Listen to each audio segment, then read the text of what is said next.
con don't turn a below con. Yorubas are screaming, Hausas are crying, Igbo brothers are saying, no blame them. Igbos are being discriminated. Even food don't turn to gold in Nigeria. Kidnapping, lucrative business in Nigeria. Imagine saying your grandchildren where they kidnap. By now, your soldiers for don't scatter Nigeria. How common man won't get money for ransom when they kidnap him, his wife and his children? After everything, now kill, they go kill them. See, as Naira, they fall against dollar. A milocon don't turn to a bilocon. And you say make we sacrifice for Nigeria. 7 billion to renovate your residence, 15 billion for your traveling allowance. That's not for you and your only vice president. 40 billion for Asurok maintenance, 5 billion for food and refreshment, 100 of millions for dogs and animals. Meanwhile, hunger they kill Nigerians. What did Nigerians do to warrant this treatment? Even Gary, they no fear afford for the family. Thiefnubu government blame Buhari. Buhari government blame Jonathan. Hunger day, people they die. This one don't pass jaga jaga. Oh, Emi loco, OTV, Emi loco, Baba, Emi loco, Edaku, Emi power. Emi loco, OTV, Emi loco, Baba, Emi loco, Edaku, Ojetiwo.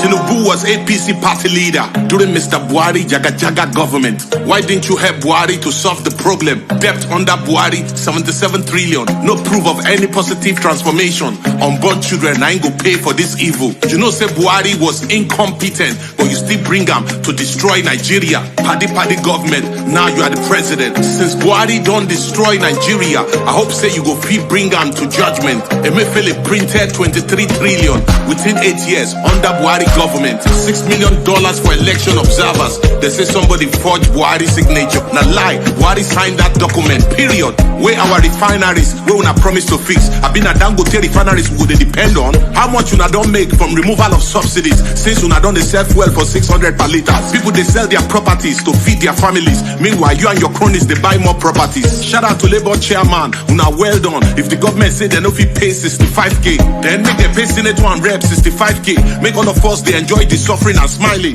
What you give is what you deserve. Ojoro no day. Free Nnamdi Kanu. Shout out to very black dark man. Where our daddy, Pastor Adeboye. During Good Luck Jonathan, your voice was so loud. You even vow to stage a 1 million match. Hunger and hardship under Thiefnubu government. You say Nigeria gets spiritual problem. Baba, we need your 1 million disciples to protest against President Thiefnubu government. Just the way you protest against President Jonathan. Daddy, I be leg on the pain your disciples. Fact, this is a very big hypocrisy. It's time for you to speak the truth to power, because hunger won't kill Nigerians. Thiefnubu government blame Buhari. Buhari government blame Jonathan. Hunger day, people they die. This one don't pass jaga jaga. Oh, Emi loco, OTV, Emi loco, Baba, Emi loco, Edaku, Emi power. Emi loco, OTV, Emi loco, Baba, Emi loco, Edaku, Ojetiwo. Aṣòfin tí ó ń fi òògùn ayé ẹ̀sùn rájì. Hello there. Olóṣèlú ayé ẹ̀sùn rájì. Ọ̀jẹ̀lú ẹ̀sùn rájì. Ayé ẹ̀sùn rájì. Thank you so much for joining me. Maiyegun ti fèsì. Today. So good morning to you once again. Or let me say it's the first time. So good afternoon to you. Good evening to you from wherever you are joining us tonight. It is Maiyegun live. And please read the caption of the broadcast, the description of it, share it. Invite your friends, invite your not so friendly friends, and tell them that Maiyegun today, I don't know if some of you have seen the article, the New York Times article that pretty much painted the picture, the real picture, okay, of what the situation of Nigeria has become. And from their own assessment, Nigerians right now, they are facing generational economic crisis. I'm going to read that article on this platform tonight because it has also triggered the Bayo Onofunuga as well as the entire clan of Thiefnubu's ass leakers. They are trying to say, well, it is true, but it's not our fault. Thiefnubu inherited a dead economy. This is their defense. Then they put further lies. However, they said Boko Haram was defending Nigeria Naira with $1.5 billion. Fact checker, they have checked. That is not true. Also, from Onofunuga's defense, they said Nigeria was servicing the external debt and internal debt with over 97%. Fact checker also checked. They said it is true that almost 97% of Nigeria revenue was being channeled to servicing debts. Part of this money, now only 63% the federal government of Nigeria was paying, which simply means there are those who are seeing these guys as a rabid dog as we speak, and you need to know why. That article is written by Nigerians, and it wasn't just somebody sitting somewhere writing. It was like a report from everywhere. It is not different from what you know, but it's kind of just put it together for context, right? You'll be able to now understand. So is it that bad? It is worse. It is. So a lot of people are wondering how people are currently surviving. And if they are not surviving, how come they are not showing their rejection of this? Because take a look at this. In Idris's song, he made mention of what Thiefnubu and his gang, what they are getting for them, what they are actually like cornering for themselves. Okay. Then New York Times report, which is what we're going to go to first. That's the first part of this chart. Okay. They painted a picture that is not different from what a lot of people are already expressing. Most of them very much documented on this platform. The high cost of living. People knows why. So Thiefnubu's criminal gang, they are telling themselves that they are reforming Nigeria. Okay? And their reform is why people are in hardship now. But in reality, there is actually no reform except them reforming themselves, enriching themselves. So I have something for you here. My 12, we'll do 10,000. This one 10,000. How much is this one? This is 8,000. Wala ti one Nigeria. 8,000. This one 10,000. This small one. This one 15,000. This one 35. 45. 25. My father not Ghana le man big. 85,000 tomatoes. Tomatoes 25. This one okay. 11.5. Come on, your John. Don't be. I show my friends. They made a combine market. The other one, you know, go say 3,000. Where are we going to in this country?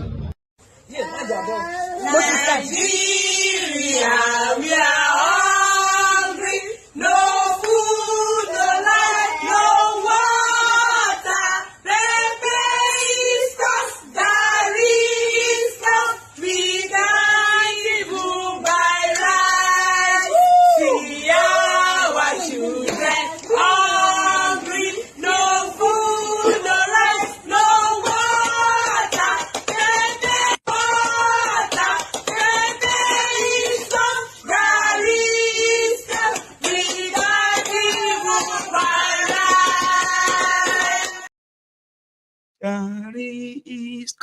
pepper is because we can't even buy rice. And that can give you the idea of what New York Times published. So I will leave a copy because I'm going to read, okay? I will leave a copy for those who haven't really seen it, okay? I'll leave a copy in the comments. You can open and read, or you can just read on your screen because I'll put it on the screen as well, okay? So here is the link.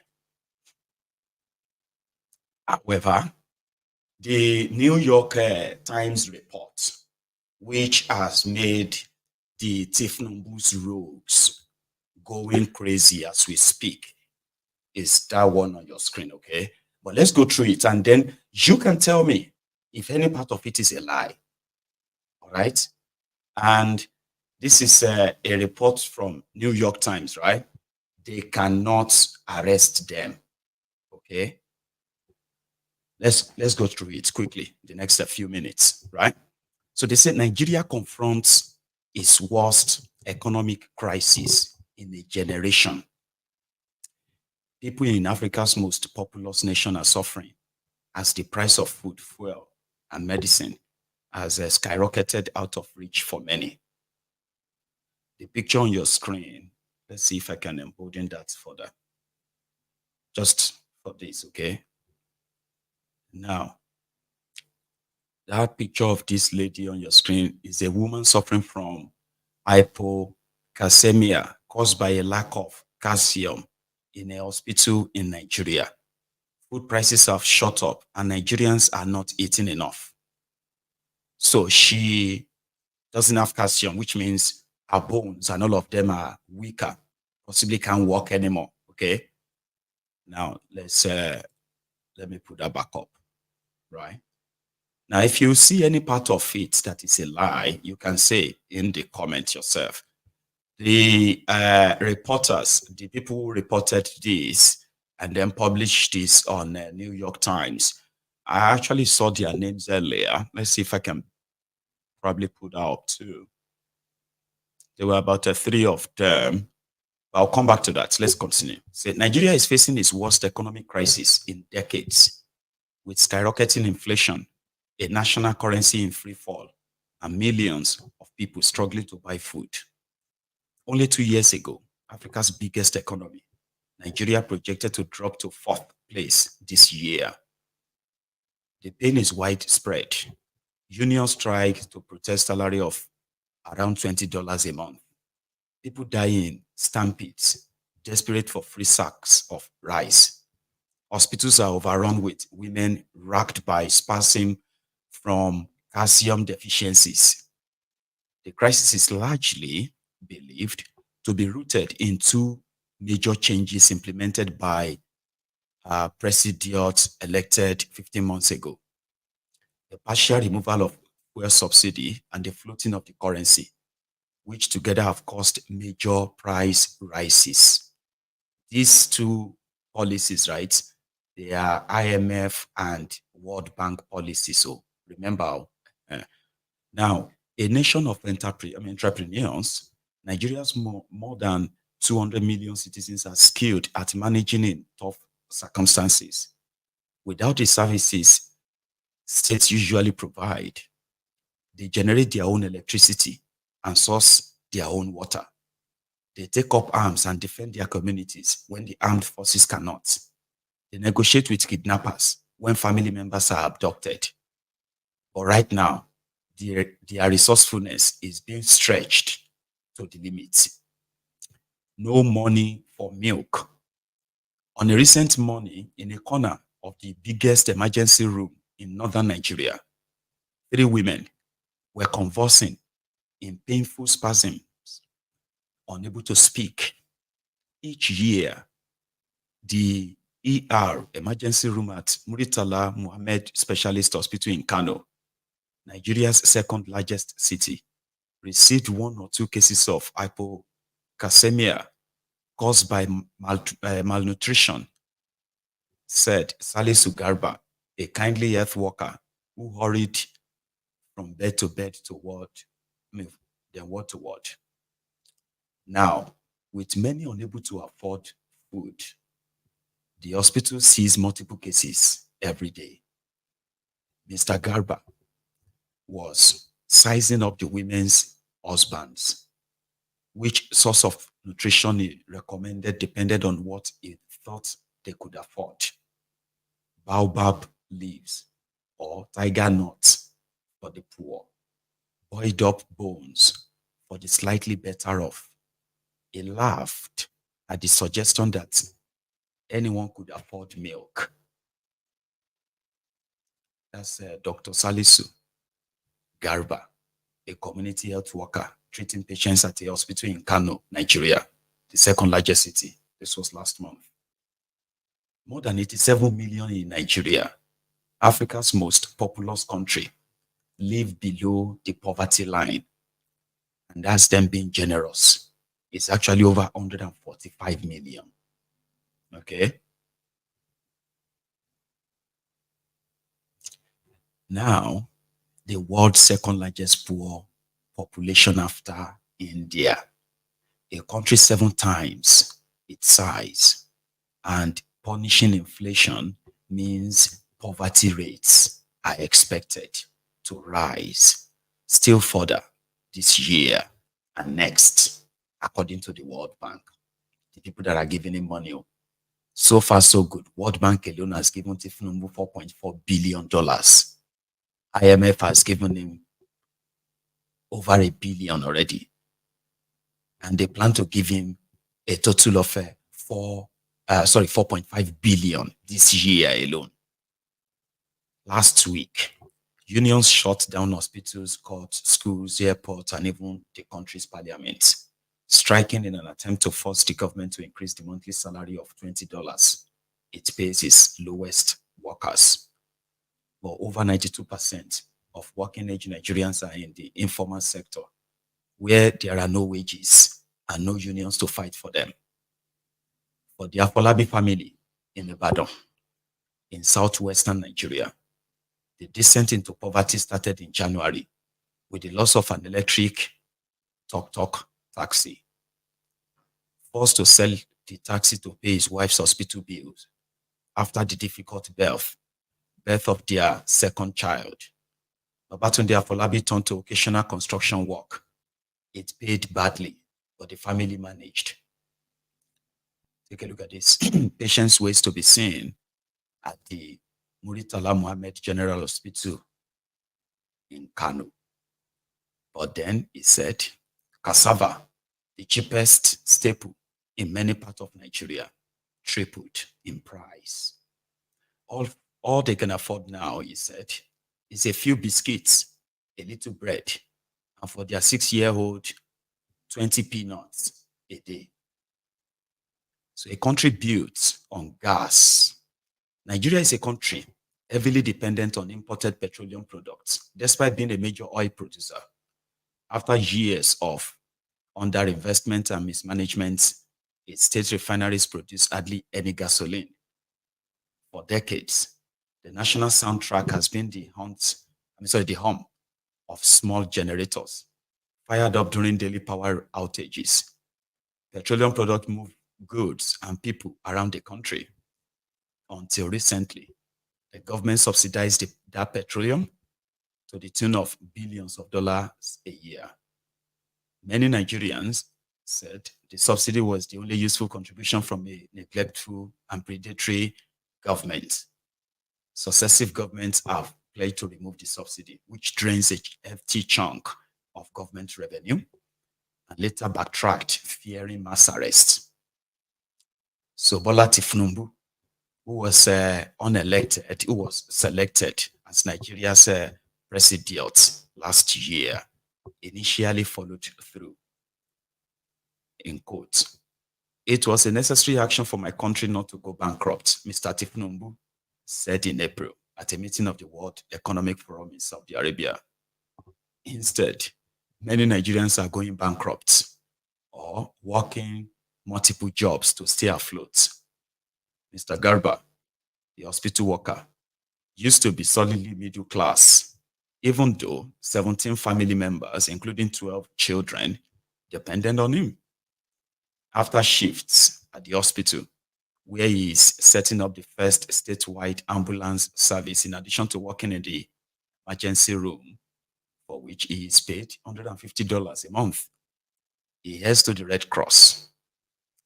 There, he occasionally received a $3.30 volunteer stipend for helping tackle a severe diphtheria outbreak.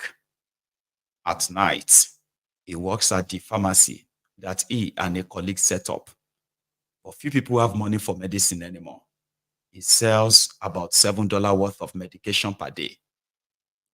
Last year, Mr. Garba sold his car when the gas subsidy were removed, and now takes a tuk-tuk to work. Unable to power the generator, he reads medicine labels at the pharmacy by the light of a small solar lantern. He can only afford to buy rice and cassava in small quantities. Life under the previous government was very expensive, he said, but nothing like today. It's very, very bad, he said. It's gotten so dire. It's gotten so dire that there have been several deadly stampedes for free or discounted rice distributed by the government, including one in March at a university in the central state of Nasarawa, where 7 students were killed. Mr. Thiefnubu promised to create 1 million jobs and quadruple the size of the economy within a decade, but has not said how. The International Monetary Fund said last month the state has started subsidizing fuel and electricity again, though the government has not acknowledged this. In quote, there is still very little clarity, if any, on where the economy is headed, what the priorities are, said Zainab Usman, a political economist and director of the African program at the Carnegie Endowment for International Peace. Just for a moment, okay? I want you to know that New York Times is indeed the media arm of the US government, okay? And some believe that it is kind of remotely also run by the US Foreign Office. So somehow this subtle jibe and all of this that they are kind of publishing to the audience could be like a mixed sort of chalice. I'm more interested in the details therein. And then I want you to tell me if any of it is a lie or exaggerated as usual. Now the tapping craze. A spate of new crypto mining games that promise to generate income the more the user plays, as people across Nigeria spending all day tapping on their smartphone screens, desperate to earn a few dollars. People tap as they pray in mosques and churches. Children tap on that desk at school. Mourners tap at funerals. Many of you have seen them tapping their phones because they are going to earn money in Nigeria. Yeah, this report captured that too. So many Nigerians desperately hope that hours spent tapping on smartphone cryptocurrency apps will eventually earn them a bit of cash. One man, Rabiu Biora, says he had made millions of naira this way. There's no guarantee any of them will ever benefit from the hours they put in mindlessly tapping. Then again, they can't count on the national currency, the naira. The government has twice devalued the naira in the past year, trying to enable it to float more freely and attract foreign investments. The upshot is lost nearly 70% of its value against the dollar. Nigeria cannot produce enough food for its growing population. Food imports rise 11% annually. The currency devaluation caused those imports, already expensive because of high tariffs, to explode in price. Nigerians can become paupers almost overnight, so they are searching for anything that might hold its value, or ideally, get them rich. So people are looking for me everywhere, said Rabbi Biora, the undisputed king of tapping in Kano, opening one of his 5 foldable phones to add to his 2.7 billion taps on the Tap Swap app. Not to attack me, but to collect something from me. A relaxed, business-like 39-year-old followed everywhere by young, tech-savvy acolytes. Mr. Biora would only say that he made over $10,000 from the previous tapping craze. This is Mr. Biora. So, he profits from everyone else's taps. So, he encourages them in posts on social media and by providing free internet to anyone willing to sit outside his house. Nigerians don't need much encouragement. Despite the risk and volatility, Nigeria has the second highest cryptocurrency adoption rate in the world. So every evening, struggling young men gather by Mr. Biora's home and tap. So please for help. In much of Nigeria, it's normal to share with your neighbors and give alms to the poor. Every day, people come to the gate of Kano's Freedom Radio station to drop off sheets of paper containing heartfelt appeals for help, paying medical bills or school fees, or to recover from some disaster. A radio presenter chooses 3 to read out daily, and often a sympathetic listener calls in to pay the supplicant's bill. But lately, the appeals have multiplied, and offers of help have dried up. Good Samaritans used to come to the ER and pay strangers' bills for them. Mr. Garba said, that really happens now, either. Still, Mr. Garba said, the number of patients coming to his hospital has almost halved in recent months. Many of the sick never even make it. They can't afford the 20-cent bus ride. So, a correction. And that was pretty much it, okay? So they said a correction was made on June 11, 2024. They said an earlier version of a map with this article, it misstated the name of a state in central Nigeria. It is Nasarawa, not Asarawa. Don't worry, we got that. So please, if you are watching, can anybody just raise their hand and tell me if any part of that report is a lie or exaggerated? I know a lot of people will kind of agree that it didn't even cover anything. It's just like scraping on the surface, scraping the surface, like scraping that. Yeah, and that is why Idris Abdul Karim's latest banger, that's the kind of music we should be letting our children listen to. There are so many of you who listen to Jaga Jaga Jaga Jaga at the time, and then you've watched Nigeria gone through that slippery slope and threw down the rabbit hole today. Tell your children to come and sing this. I'll use that as the mini break first. He captured it well, and this is where he actually fired a shot at Adeboye. Yes, we'll continue from there, okay? Please. Àwa ló kàn, ó ti di ebi ló kàn. Ebi ń pa wá, Mr. Thiefnubu, ebi ń pa wá. And then Adeboye, children can sing this. Call them over.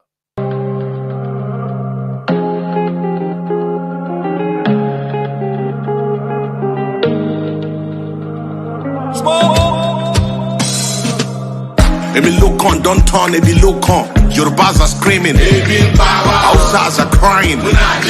Igbo brothers are saying, no blame them. Igbos are being discriminated. Even food don't turn to gold in Nigeria. Kidnapping, lucrative business in Nigeria. Imagine saying your grandchildren where they kidnap. By now, your soldiers for don't scatter Nigeria. How common man won't get money for ransom when they kidnap him, his wife and his children? After everything, now kill, they go kill them.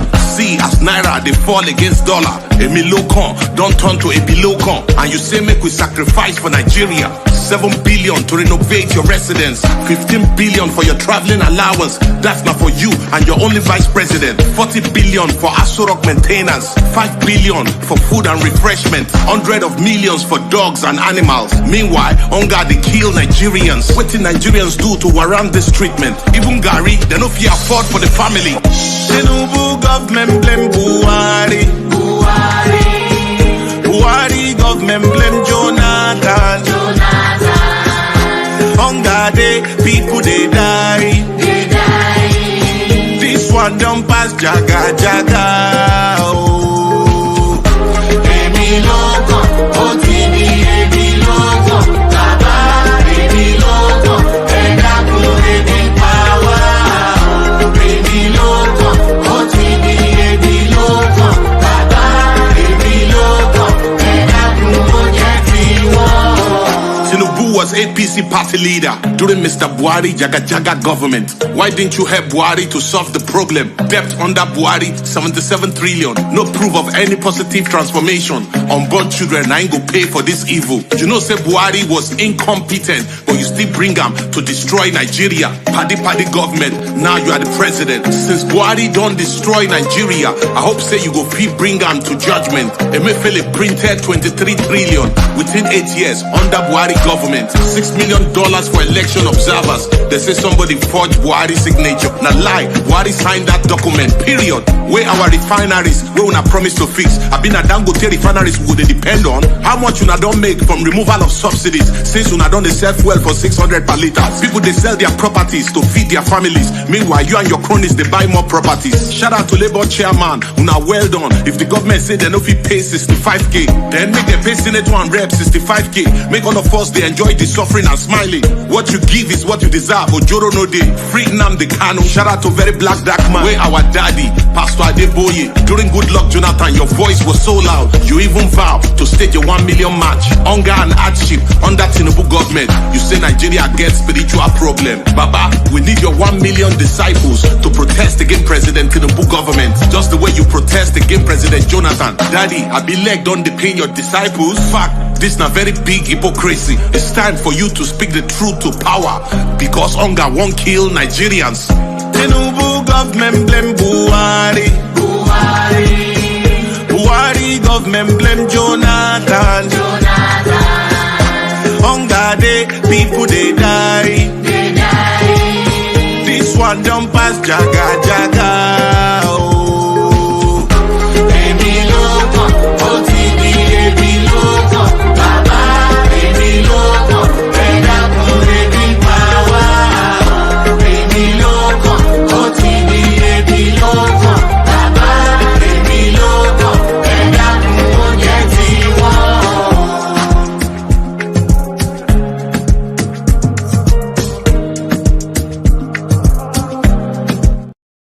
Thank you so much, Idris Abdul Karim.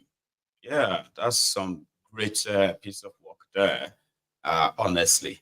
And if I see Idris Abdul Karim's, what do you call it? Fans support link, I will promote it and I will contribute towards that too. Just the kind of people that, you put your resources together and support. If Nigeria was a real place. Then there was a clip, I don't know how recent or how old this clip is. Immediately after that music, then this came out, and it was from Adeboye.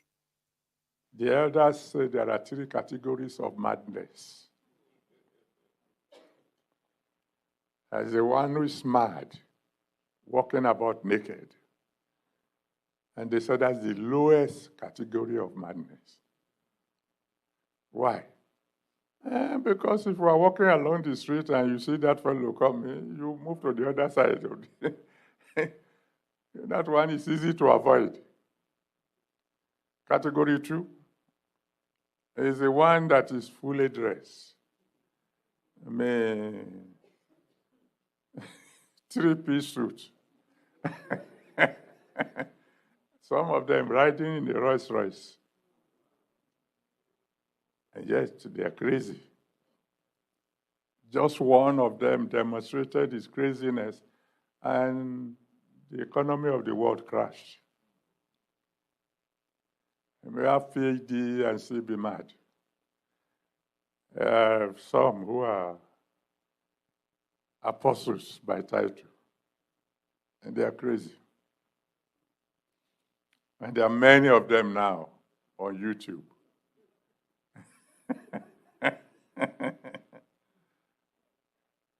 And all you need to do is say a word, and you silence them. The category 3, the worst type of madness, according to the elders, is the one who pays attention to a madman.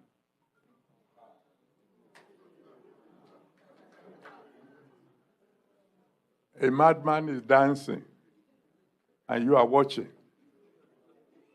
You are category.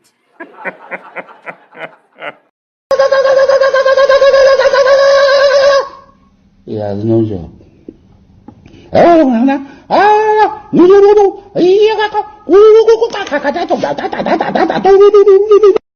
He has. I'm a pulpit bandits. You know that they said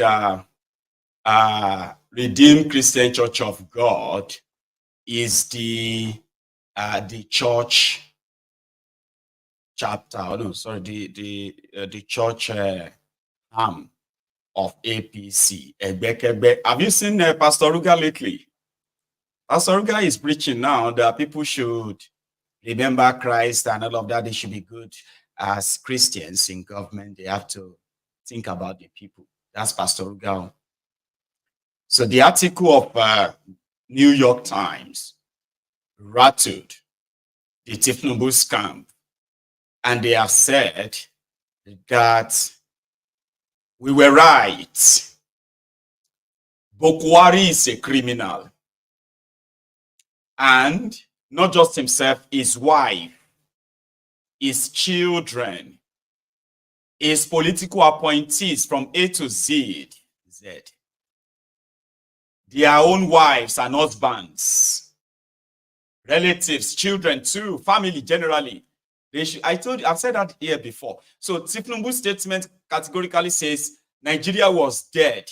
He inherited a dead Nigeria. The question now is from who? From that article. You have been summarily warned. Whatever you are facing in Nigeria right now, Yami, Kemi Ola Ogunio, because I don't want to say Kemi Iya Ogunio. Warm up, last on you, all these things you are witnessing. If you are watching me from Nigeria right now, would you me that? Oh, clear, go clear, right? Or what about my voice? Show clear, go door. Call off me, let me talk Gunio. I just don't know. Because sometimes, right, you also have to pray and say, Kolomatori Yadawasi. Whatever you are facing in Nigeria right now, economically, Eshimara bag of price is 200,000 naira. You just need to take a look at what these guys are doing. They are so defensive. And then they are, it's like they believe themselves. Okay, they are telling themselves that they are doing well. Majority of you don't even know. It's because you don't like them. Yeah. They are planning for next election. Like everything is all right. So that is the actual red flag for you to take me serious. And don't think I am wishing anything bad on you. Because a lot of you, what you wish on yourself, right, is so worse that you don't deserve any pity. But only if what you wish on yourselves will happen to you only, then maybe we won't worry. Look at what you have brought up on Nigeria. Some of you are defending them, eh? So we see what you have brought upon yourself. So the bottom line is that this guy's action, you are still going to buy a liter of petrol for 2,000 naira per liter. And you'll be asking yourself, how did that happen? How did this happen? There are so many of you here. If you are old enough, that in your wildest dream, you will never believe that $1 to naira will be exchanged for over 1,500 naira in your lifetime. I don't think you probably ever imagined that. Eh? Did you ever imagine that one day in call, you are going to be buying a bag of rice for 90,000, 95,000? Ever? Those of you who are like grown up. That is to tell you that whatever Bukwari did, na child's play to what these guys are going to do. And it can only be one end goal, one consequence. Unfortunately, Bible said that where the sinners are being punished, even the innocent go collect. That's not fair, but it is that's how the world kind of runs. So I don't know if I should be praying for you, long life. Do people actually still say long life and prosperity anymore? I don't know. I'm just saying, people have become so poor. Their purchasing power has become so gone. Oh, but if you are watching me from Nigeria, it's not my prayer or wish that you are going to wake up in the next few weeks and you are going to be asking yourself again, what is this again to your long? A lot of you are trying to manage, but you know something. What you are doing is you are rationing, you are adjusting like that frog inside inside this boiling pot. That's what some of you are doing. Aduke was on this program, I think it was 2 days ago or yesterday, when Aduke told us that she just came back from Nigeria. Maiyegun, people are cashing out. There are this elite that are cashing out. They are like, as all of you are complaining, they are getting contracts here and there, from their past, millions of naira. They are buying, they are purchasing, all these high-end properties and all that. That was what Aduke saw. It has always been like that, my dear. But something is that you should know is that circle has become more shrinking, so to say. People are dropping off every now and then. There were those who had access to all these unlimited, illegally sort of mobilized funds within the system. That's what Nigeria is. You don't even have to know where the money is coming from. Your friend could just be a caterer. Boom. 2 billion naira. Wow, 2 billion for waiting. That's what they do. But the thing here is that space is shrinking because more and more people are becoming more desperate that they want access to that. It is like a bubble. They are like in their own cycle. And they become greedier and greedier and greedier. And you can imagine the amount of money they are now actually confirmed to have been looted by these guys. And a lot of us are wondering, what are they doing with all of that money? Because their space where they used to steal has grown bigger. More and more people within that space. And there are more and more dropping off too. So the bubble will burst soon. It's going to be like everybody's just going to wake up and the whole thing stream is going to dry up. And then we'll see how they react afterward. The poverty that you have in Nigeria right now is caused by the collaboration of the rogues who are still in charge of Nigeria. And they are not changing. No, they are not. It's going to get worse. I don't want that for you. I've got families there. I've got friends. I look at them and I'm like, people will look at them and think they are lazy. People look at some of you and they think you are lazy. Because no amount of what you do, you're almost not going to have anything to show for it. Like, what kind of life is that? That's not fair.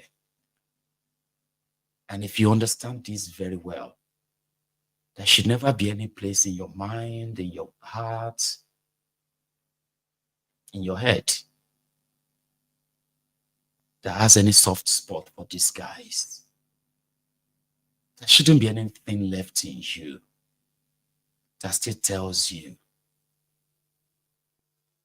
maybe they know what they are doing. I don't know. I'll leave it at that. So they have told Nigerians that Nigeria would need sacrifice. They say Nigeria needs sacrificing citizens to progress. That's what Thiefnubu said. And let me show you the sacrificing citizens. To our Senate President and Bola Ahmed Tinubu, our fallen president, people are going through a lot. The poor people are suffering. I know you don't feel the pains of the poor. I know you don't feel anything about the poor. Nothing concerns you about what the poor people are going through, because your heart is as dark as charcoal. You are like a vulture looking for a dead body to devour. I know you don't feel the poor people pains. I wonder how the poor people keep quiet. They refuse to say something. They refuse to pour out their agony. Everybody is keeping quiet, enjoying the hardship that Tinubu has brought to us. I'm not going to enjoy it because I don't have. That is why I will speak out. I will use the small money I have to buy data to speak out. We are suffering. Bola Ahmed Tinubu, I know you don't have heart. Your heart is as dark as charcoal, but I will still say something. And my prayer is, your children will face what you put us through. Your children will suffer it. You think you have escaped. But our prayer is, your children will, calamity will fall upon them. Distraction will fall upon your children. God will hit your children with a bigger problem that is way higher than what the poor people are going through. Disaster will fall upon your children. They will suffer. The kind of disaster that will fall upon your children, even the best hospital in abroad cannot be able to save your children. God will punish your children, because we the poor are going through a lot. We can no longer afford food in the market anymore. God will punish your children. If I say God will punish you, you are older. Very soon you will die. So it is your children that my prayer is going to. Disaster will fall upon your children. The kind of disaster that will fall upon your children, even the doctors will not be able to save your children. Your lineage will perish by the grace of God, except God did not answer. God did not not want to answer the prayers of a poor person. As long as God lives and God answered prayers, your children will face calamity by the grace of God. To our sin of our greedy leaders, oh, thunder, where are you?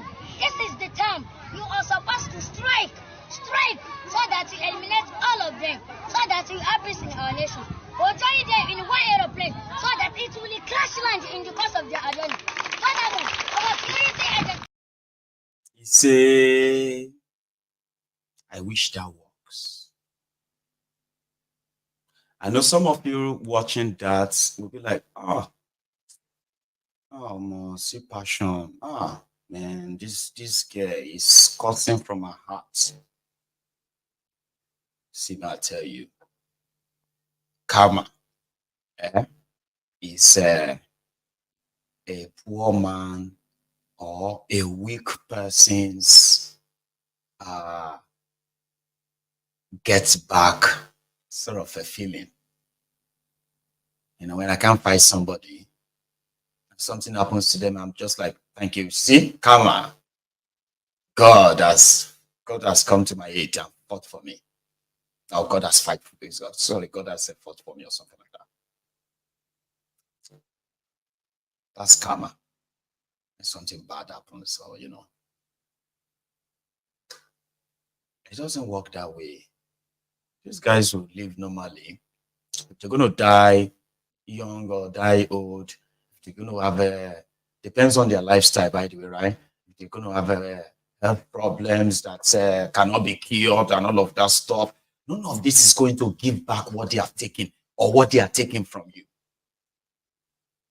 I mean, if you want to take documentaries of people reacting to losing loved ones, people they love that just died because they can't afford the medical treatment, as cheap as it might be, then they cry with tears and they curse the government, they curse the politicians. Some of them will still go back and collect money and collect a cup of rice and all that too. But it doesn't work that way, my sister. You would have to put actions to it. Okay? So if we have 87 million Nigerians reported as people living below poverty, these are the walking corpses, and more people are joining them. So imagine if all these 87 million decided that, this is too much, it's over. Even the whole world will be shocked. Because I move money in. So no amount of courses and all of that can really work. But for it can be very therapeutic too. Yeah, it's kind of a coping mechanism. Long. I have been except if I'm not worshiping you. If I'm not serving you, Heavenly Father. Between now and 7 days, I want you to show that you are mighty God. I'm like, come on, man, stop trying to make God a magician, except if you're actually calling your sky daddy, that kind of, that's blasphemy. Baba, leave God, face these guys and see how fast you will change everything. You will change things for yourselves and your children. Take a look at, I played this video earlier, right? They have an anthem at the end of it. Okay? And Nigerians, right? They will turn everything into a joke. Look at these bowls. The pepper. 10,000, 25,000. So no wonder people are now using cucumber instead of tomato on the streets.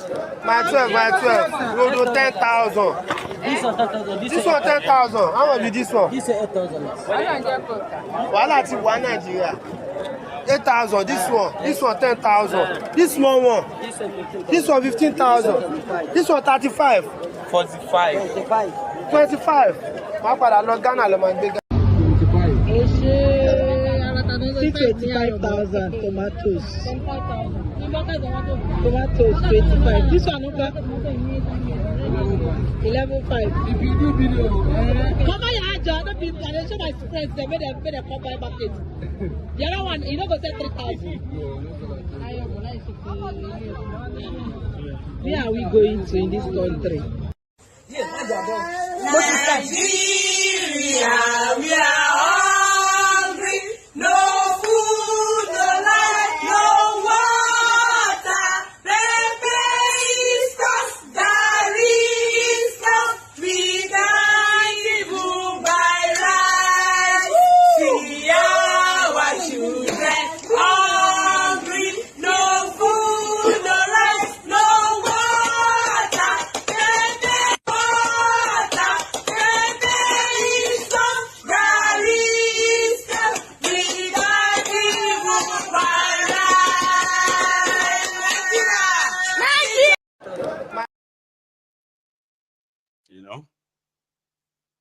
Pepe is cost, Gary is cost. We can't even buy rice. Nigeria, we hungry. And I should master that. That's kind of like should be the anthem. That too should be the anthem. That's the situation. And it's those ones get calcium. Let's see some of them. That's why sometimes I feel sorry for you, the Abobakus. Okay?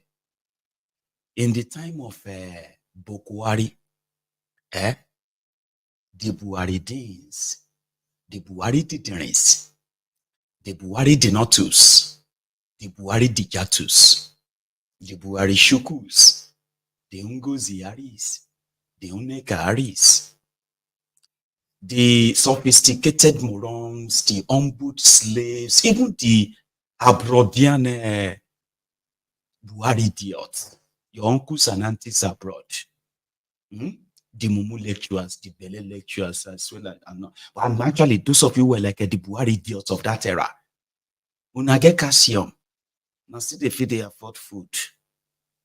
This Thiefnubu time, some of you, the Abobakus, Oshogbo Alimajiris, the crumb eaters, the crumb chasers, the ass lickers, the all risers, all of them, voluntary slaves, bastards, bad idiots.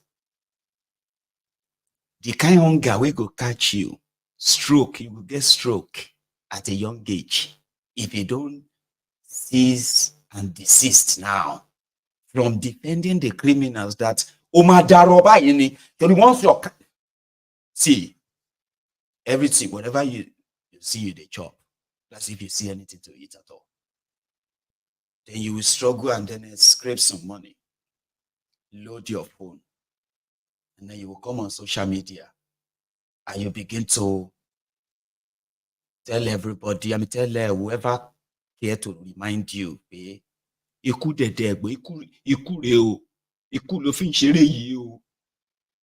begin to use that little change that is left in your wallet. You begin to defend call. About it to depreciate it, stroke like they will sell your phone, you won't even cover it. I've seen it before. You have heard what I'm talking to. Some of you are like the sewage dwellers, the Lagos Abobakus. Go and read about it. You must see something, I don't know, something. It's very bad. They can't show me about it. To bad depreciate. Kọlọjọ tó dé ó ti gbọ́n pa ikú alápàdúpẹ́ àwọn ikú tó máa sọ pé ikú ti bọ́ ti fi ikú bò láṣìírí.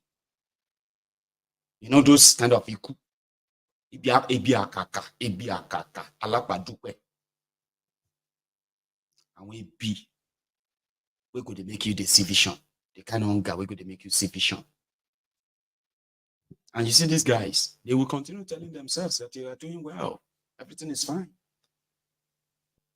You are joining them to believe that everybody exposing them is an enemy. It's because they are their enemy. Oh, you are defending your enemy. The level of the kind of hunger that is going to happen to Nigeria is not from you, from the available data new. In the next few weeks, months, I don't know. What kind of hunger? They said famine that happened to Egypt in the Bible, that they said at a point people wanted to start eating their children or something like that. It could be like saying a low cost enter. But it's going to be this visible low cost. You might think it's us that are wishing this. No. Take a look at all the reports. People are dying, unreported. And you still have the strength. You still have the strength to think that those who don't like Thiefnubu, that is why it's about like or they don't like. It's about me, Yoruba, I'm Igbo, I'm out. You could have been sharing now, but not slow death. Everybody they realize that now. before Calamity to pack up, you're likely going to make a video too to tell your fellow crumb eaters, ass lickers. I hope you will remember this. You say, that guy, that Maiyegun, he said it too. Because I have been saying it. And that same thing happened now. You know, I told you something about their Thiefnubu's coastal road to nowhere. They are already cheating Nigerians before they even kind of complete 1 kilometer out of the 700 kilometers. They have changed the map. They have deviated from this. People who are so loud to say, no, you cannot destroy our ancestral land. We buried our people there. We have our gods there. And the Yoruba gods cannot move anyhow. So the people that said the over $200 million investment, Landmark and others on that beach, right? They had to go. And indeed, they kind of cut them down, right? The same people, when they told them that Yoruba gods, they move anyhow. Okay, no leave, no transfer. The devil Maye decided to redraw it. People who ain't gonna go redraw the coastal road to nowhere on their land, they to themselves are saying, this is not the new shege they promise us. Esa, what did they promise you? What did Thiefnubu promise you? This is Okun Aja, a coastal community in Etiosa local government area of Lagos State, located along the axis of the multi-billion naira 700-kilometer Lagos-Calabar Coastal Highway project embarked upon by the federal government. A close observation by the AIT crew during this visit to this community shows that the indigenes here are not happy as they express grave fears following the latest alignment of the Coastal Highway project. The coastal road alignment has been taken back to the old rejected alignment. And that's what we agreed on, and everybody was cheerful at the meeting.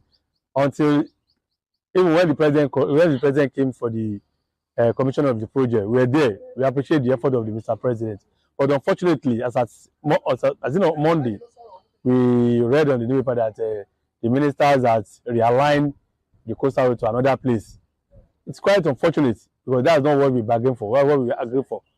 We all believe on the renewed hope, but what is happening now is not anything like it's not a renewed hope anymore. I am begging the minister to please look into this, to follow the rightful gazetted alignment. For them, despite having approved bidding plans, certificate of ownership and governor's consent in their possession, as well as assurances by the Works Minister Dave Umahi during the stakeholders meeting that their property will be spared from demolition. But to my surprise now, the government has been, diverted from the whole alignment that was in the plan to the area which I built my house that was not even on coastal road alignment.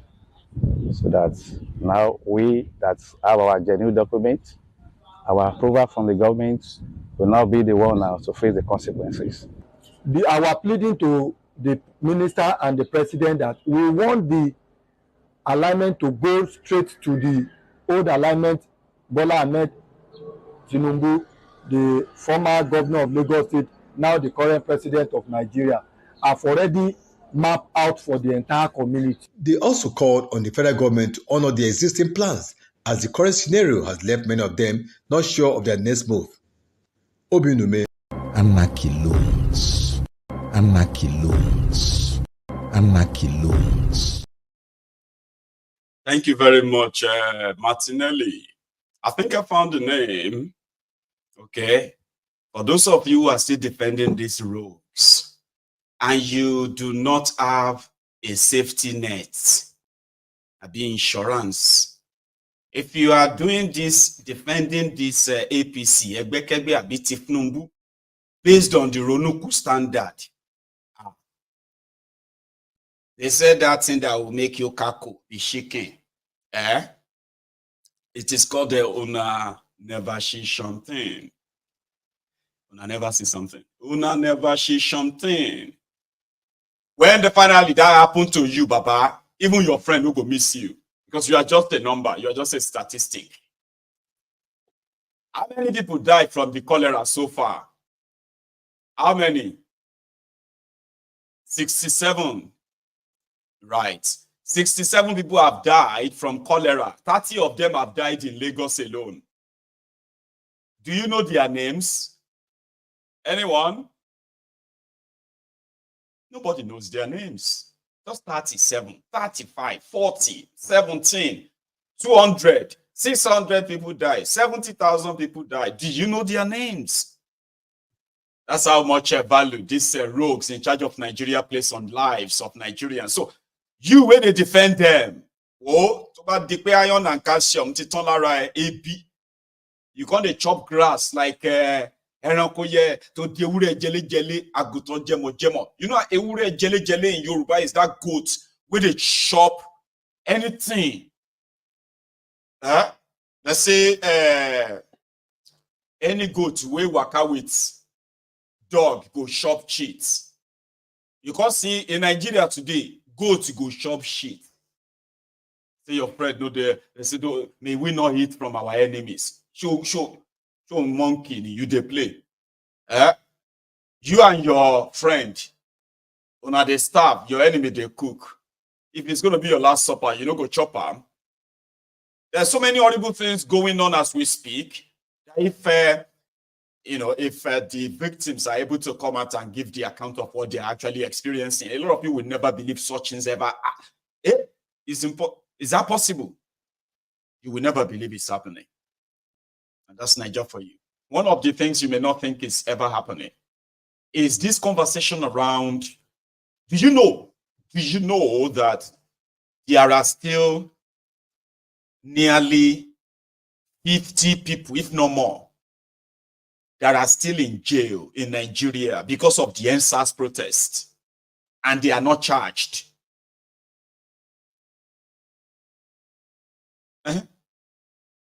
That's Nigeria. Those people raided, picked up here and there during that national massacre of the protesting youth. I mean, Nigeria actually turned weapon on their own citizens, for God's sake. And the people who did that, they are still in power in Nigeria. And then they came out today and they said, no, that's a lie. Anyway, it was Shehu Sani that came out and said, see, Mr. President, there are still people who were arrested during the EndSARS protests. They are still in jail today, and the court, the judges, they continue, to postpone or never give them any hearing. How do you go out and protest against police brutality? And then the police have been brutalizing you for 4 years. So the police said, no, there is no one in their prison. I love this guy. He came out to clear the air. You should listen. Dismissed claims by human rights activist Shehu Sani that there are EndSARS protesters still in detention. The NPF stated that the call by Sani on President Bola Tinubu during Democracy Day celebration on June 12 to release scores of EndSARS protesters still in detention is misleading. A statement by the force Public Relations Officer ACP Olumuyiwa Adejobi said Sani's claim is misleading as no EndSARS protester is still in detention. It will be recalled that in October 2020, young people across Nigeria took to the streets calling for the disbanding of an abusive police unit known as the Special Anti-Robbery Squad, SARS, and for government to end police brutality. The movement was tagged EndSARS, #EndSARS. However, security forces responded with excessive force, including gunfire, which resulted in deaths, serious injuries, and arrests. Joining us now on the morning show is Ayoyinka Oni, Lagos State Chairman, African Action Congress, AAC, former Lagos Coordinator, Take It Back Movement, and co-coordinator, EndSARS United. Good morning, and welcome to the morning show. Thank you for having me. Who should we believe here? Well, Shehu Sani or Olumuyiwa Adejobi, although I'm tempted to stay on the side of Shehu Sani, given the record of the Nigerian police that we know. Thank you very much. Well, I don't know what the police PR is trying to do or politics is trying to play, but there are facts that there are people still in detention. And they have names, their faces. We have been having numerous prison visits since 2020 till date, and we have their names, and people have been released. Dari Williams is still in detention. He was picked due to EndSARS. You know, Daniel Joibu is still in detention, was picked due to EndSARS. Ismail is still in detention, many of them, and there are lists of people that are still in prison. So when the government is saying, or through the prayer that people are not in jail, they were pardoned, it sounds a bit funny. What are they trying to play? All right. So you mentioned names. You say that they're not, the police is in very little economical with the truth. What would you say has been the efforts by groups like yourselves? And I mean, Mr. Shehu Sani spoke up on Democracy Day. What efforts have been made, and what has the response been like? Because I know that the advocacy never stopped. I know that the campaigns never stopped in terms of, I've seen a few of them around. So what have you done, to what extent, and what has been the response so far? Has it always been denial, or have there been engagement with the police force? Yeah, so basically the police have done what I would call a wicked duty of picking up people illegally and accusing them of numerous crimes. Obviously, when you pick people up, you're not going to say they're EndSARS protesters. It makes no sense, you know. So they just accuse them of arson, armed robbery, and maybe public disturbance, which they have not been able to prove for 3-4 years, and they drop them in prison, Kirikiri prison, and they lay their hands. So basically, where we now have issues is with the judiciary. Some of them don't have lawyers. We get lawyers for them. Over the past 4 years, Take It Back Movement and some other groups, EndSARS United, have been able to get people out of jail. You know, Nicholas Umba was one of the earliest released in 2021. Then we had Shiya Ubola in December, Sunday Okoro. The latest 3 that were released recently, Olumide, Oluwole, they were released March 2025. EndSARS protesters. 2024, sorry. Okay. March this year, just few months ago. And guess what? Where we have problem is the judicial system. A case of Dari Williams, he has had over 18 times in court. And what is going on? Adjournment. What's he accused of? What's he accused of? He's accused of armed robbery, arson. And Dari Williams, I'm not mistaken, was not even picked in October. I think it was late December. And guess what? Because he posted videos of police being beaten and being molested during the EndSARS on his WhatsApp TV that he downloaded from Twitter like everybody. And he was picked up, taken first to Sabo police station, spent days there, tortured, beaten, before he was taken to SARS, from there headed up as Kirikiri. So the judicial system needs to help us. All this unnecessary adjournment. If you said a young man of 21, now he has spent four bed days in police station, in Kirikiri rather, you know, prove it that he was an armed robber or arson. But no, that has not been done, and keep adjourning case over 18 times. Okay. It's unfair. Let's humanize these people. Let's go through this case by case file. Okay. There's this poster, EndSARS victims in Sanwo-Olu's prison in Lagos 2020. Sadiq Rewan, Akeem Aziz, Charles Gustin Adele, Idris Lawos, Quadri Aziz. Is Akeem Aziz and Quadri Aziz, are they brothers? They are about 31. So let me 31 of them. Moses Ofoke, Kabiru Ajetumobi. Can you let me break down that list. So this list was released late 2023. Okay. I think before the election or after the election. And as at that time, most of these people were still in prison. Mm-hmm. Now, this is the case. The case is that movement and lawyers do not have the strength. Are all of these people still in prison? Most of them, not all. About 3 of them have been released out of this list. Okay. Some of them have their own lawyers, which we don't know. Yes. Okay. Some of them have their own lawyers, which we don't know. And some of them being in jail for over 4 years have accepted the plea bargain. You know. So this, at least for your own record, you can have those names of those who have been in prison for the past 3 years, nearly 4 years now. Okay, and Nigeria is practicing democracy. There were so many of them that the police now had to put them on trumped-up charges: armed robbery, arson, assaulting police officer, public disturbance, and so many others. but the intention is just to keep them there. Ah, man. Anyway, the guy wanted to tell us all the 29 names out of the 31 that he has. So let's listen to that.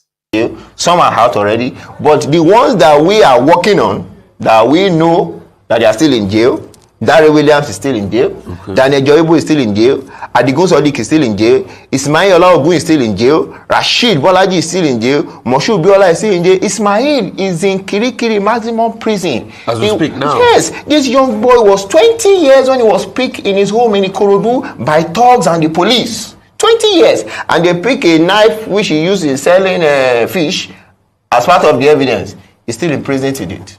And these are the ones you're working on. Yes, these are the ones we are working on. But that list is clear and is evidence because we don't want, when a movement are doing this alone, it's a strain on movement. Are you sure that there are some other people that you might not have captured in your list that are might still be in prison? That is it. That is it. Are you sure of that? Yes, there are people that because will be these there. ones are only in prisons in Lagos, other prisons, other parts of the country.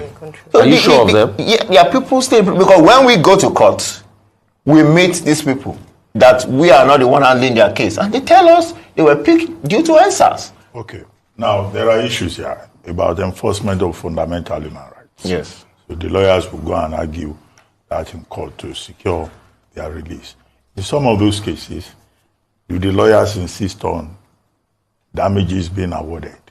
Yes. Because the Nigerian state cannot just pick somebody up, frame up charges, and keep them in prison for 4 years or indefinitely. Second, what effect does this have on the movement?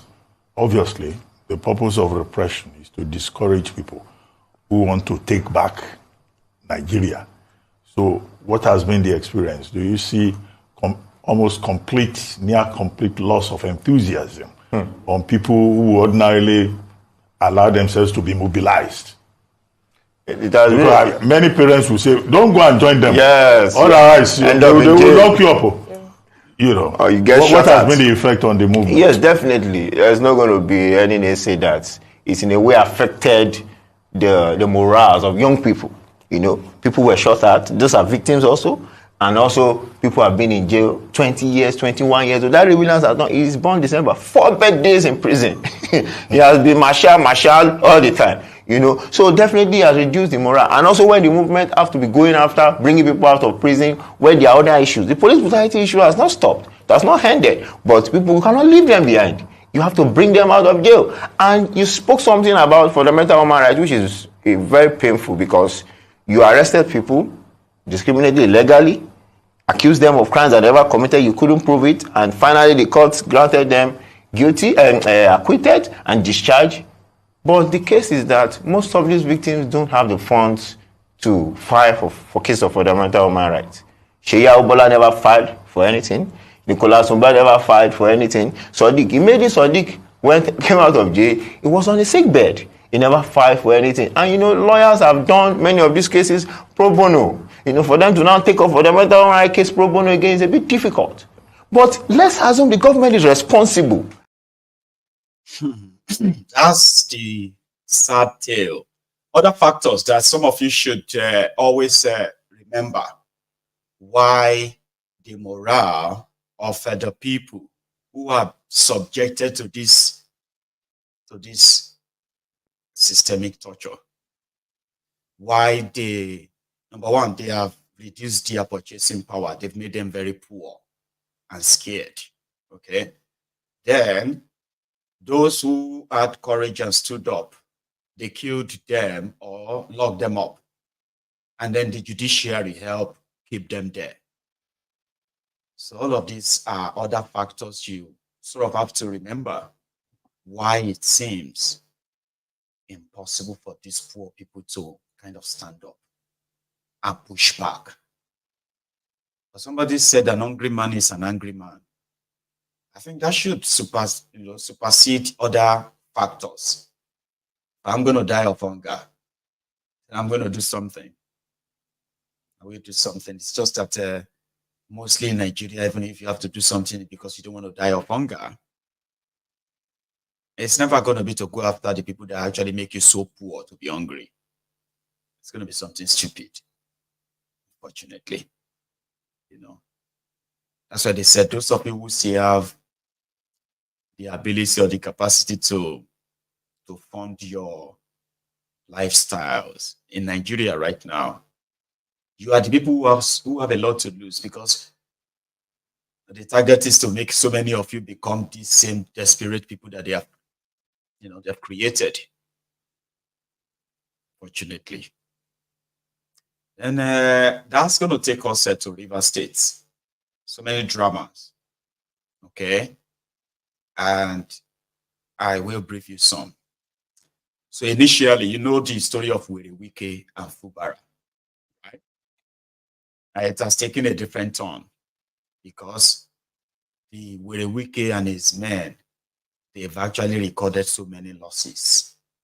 And right now in River State, it seems to be the mood of the lot.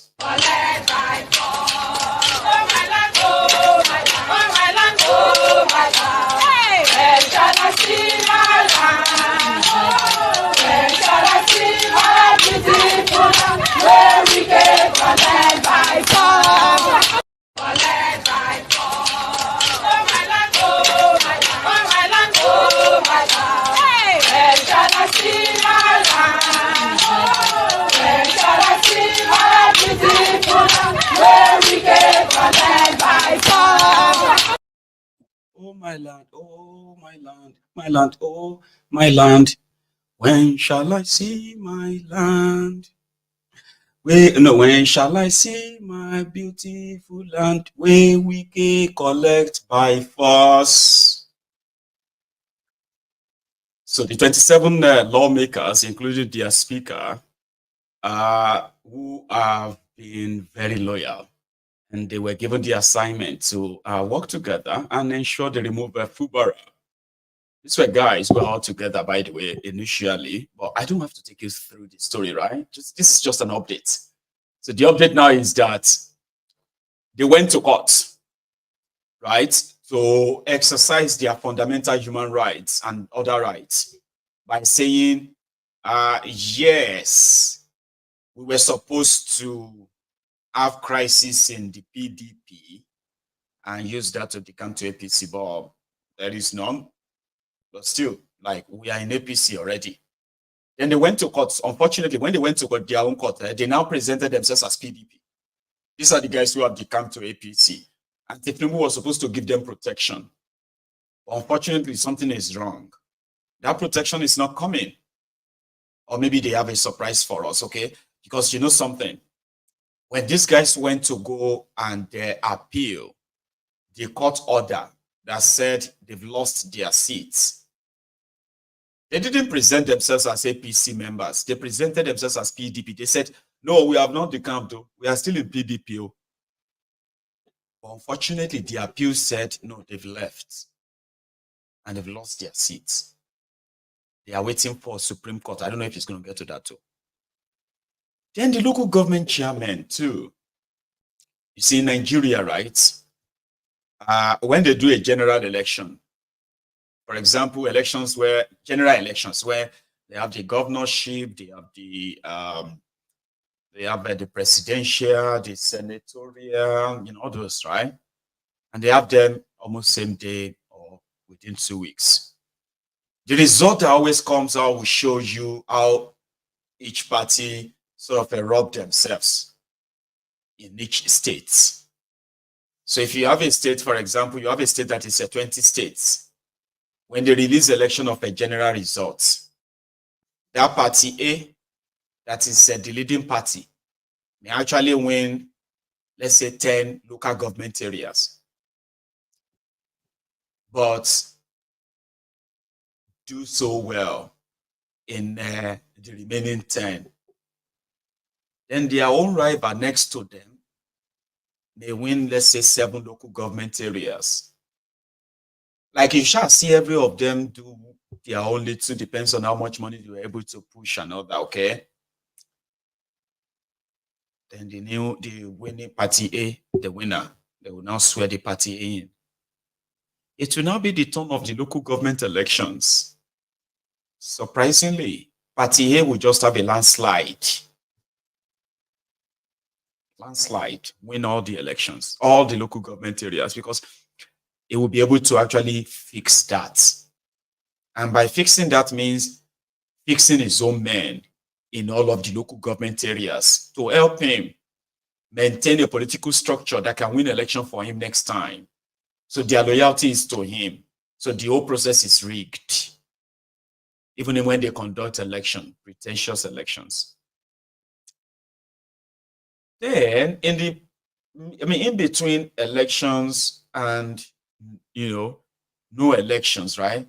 They always have, so in between elections and the end of the terms, which is mostly 3 years for local government areas, okay? So the administrators will spend 3 years. Then they will bring in a caretaker committee. There is no law that back caretaker, okay? So it's just like an administrative head, which means you appoint the head of the department or head of the local government, OGA. They will take over the administration of the local government until the next election. That's what the law should be.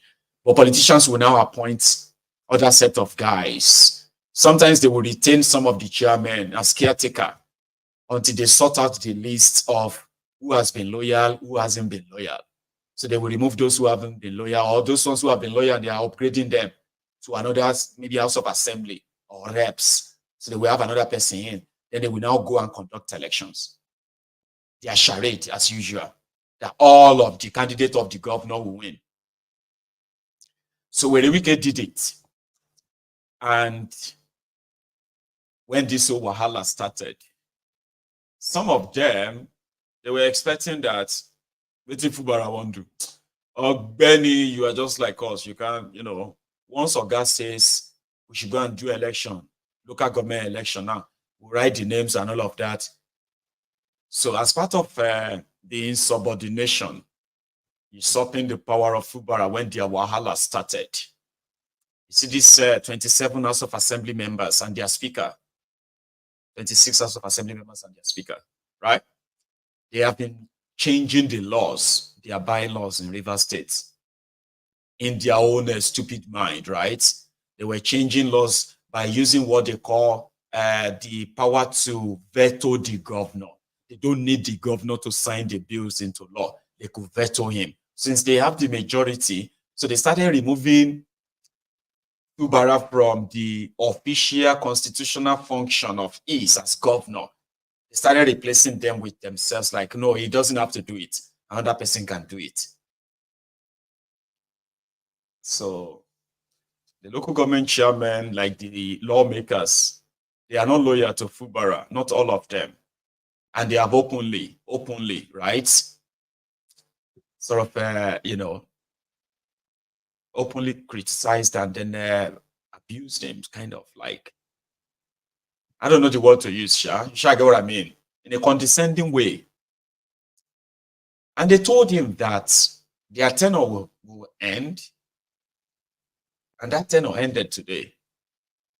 And then they told him, he said, all of you that are abusing me, all of you that are disrespecting me, your time will come and then you will go. And they told him that even when their tenure ends, he's not the right person to tell them to leave. It will be wicked. So that sort of has triggered a lot of reactions in Rivers State. Asari Toru local government area in Rivers State, and few others too. People have decided to go and take over the local government areas from these wicked men. And the genesis, see, also, there were other things within the assembly, among others. So let this guy explain. Listen to this. The particular issue that led to the institution of this suit was when it was brought to the attention of the NGO, the fact that the Rivers State House of Assembly had passed a law, an amendment known as the Rivers State House of Assembly Service Amendment Law, number 3 of 2024, which purported to give the Speaker of the House of Assembly the power to appoint the chairman and members of the Rivers State House of Assembly Commission. Now, what he did was it amended the previous law, which provided that the governor had the power to appoint the chairman and members of the Rivers State House of Assembly Commission. what needs to be understood is that this power of the governor was not just appropriated by the governor to himself. It was provided for in the Constitution, as you will see in the judgment, Section 5, Section 176, Section 197, and Section 198, that the chief executive, or the governor, the chief executive officer of the state, has the power to appoint the chairman and members of state bodies. What the amendment sought to do was to take away that power of the governor and give it to the legislature. In the Constitution, there's a clear separation of powers. The legislature, you make the laws. The executive, you enforce these laws. So there was no, our contention before the court was that there was no way the legislature could have taken away the governor's power to appoint and give it to the speaker. And rightly, the court has held that Section 3 of the Rivers State House of Assembly Service Commission Amendment Law, which sought to take away the appointing power of the governor and give it to the speaker, is unconstitutional, and as such, it has been struck out. It's null and void to the extent of its inconsistency. Well, it's a victory for the rule of law. It's a victory for good governance. So on our part, my team and it's a victory, is whatever. So that's practically what they were doing. To say if Fubara is not going to obey Wike, well, they, as lawmakers, they could take over part of his power and make things happen. By even telling the guy even told the lawmakers that, the local government chairman that they should stay put in office. This Rivers State House of Assembly, led by this guy, they have extended their tenure. Yeah, that's part of the whole wahala to start with. Listen to this.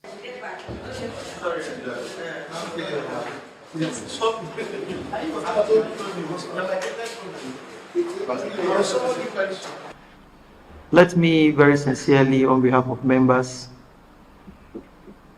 thank the Court of Appeal for what they are doing for this country, especially for their efforts in ensuring that the rule of law remains the order in this country. We thank them for what they are doing for this country, and it's our hope that they will continue to serve this country in their capacity as judges, so that our democracy can remain for the good of all. A lot of people have been worried, particularly with regards to the fact that the tenure of local government chairman, vice chairman, and councillors would elapse in few days, and it's been impossible for RISEC to conduct elections to fill the vacancies. A lot of people have been calling on us to find out what the position is.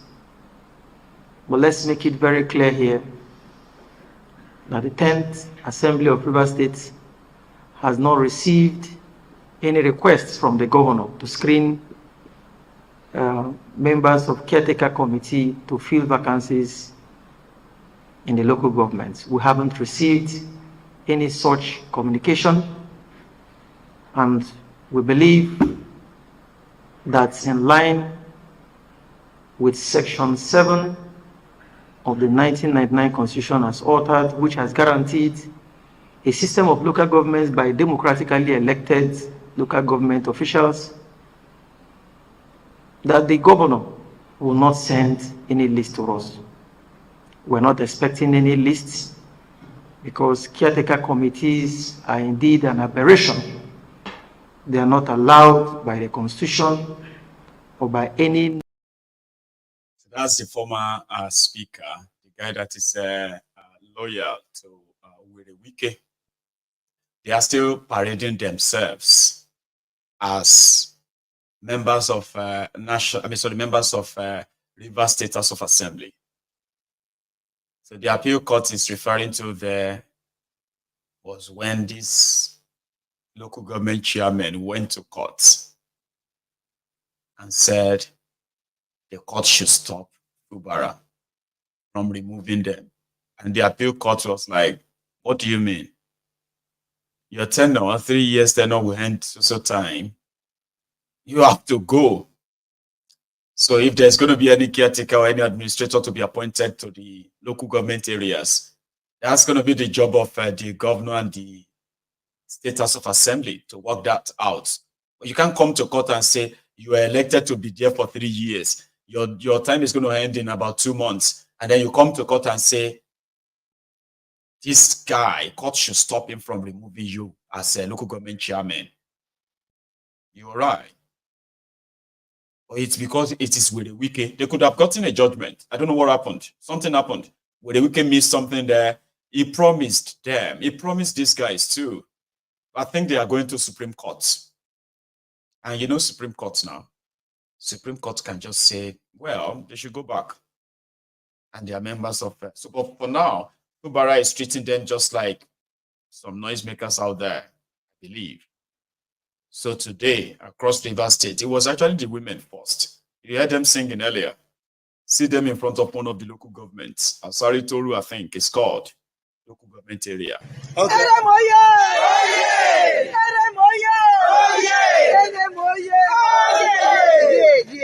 Why we are here? Whether Calabari English or anyone that you're comfortable, Calabari English broken. No, yeah, I'll be glad here. So I need mix now. I'm mixing. Why we are here today is because of the information we had. We are Saga women from various communities and various companies are here. We are here because this chairman, their tenure has elapsed, and they refuse to do what? To go. Yes. Is that not why we are here? Yes. I must go. We voted them. Their tenure has elapsed. So we said they should do what? Go. Let another. They should go. We want peace.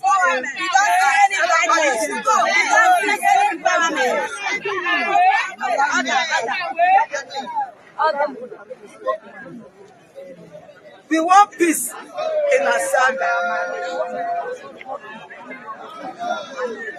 We are not here for violence.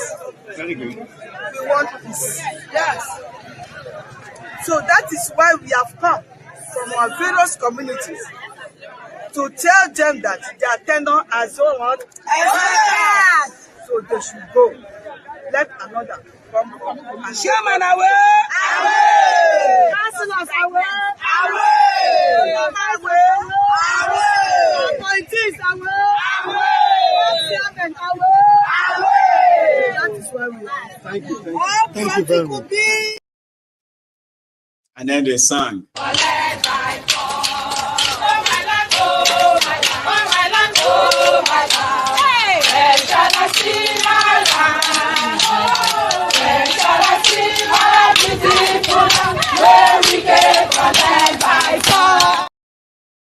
Oh my land, oh my land, oh my land, oh my land. When shall I see my land? When shall I see my beautiful land where we can collect by force? Yeah, in front of the Asari Toru this afternoon. It's similar too. People were just like, Chairman, away. Councillors, away.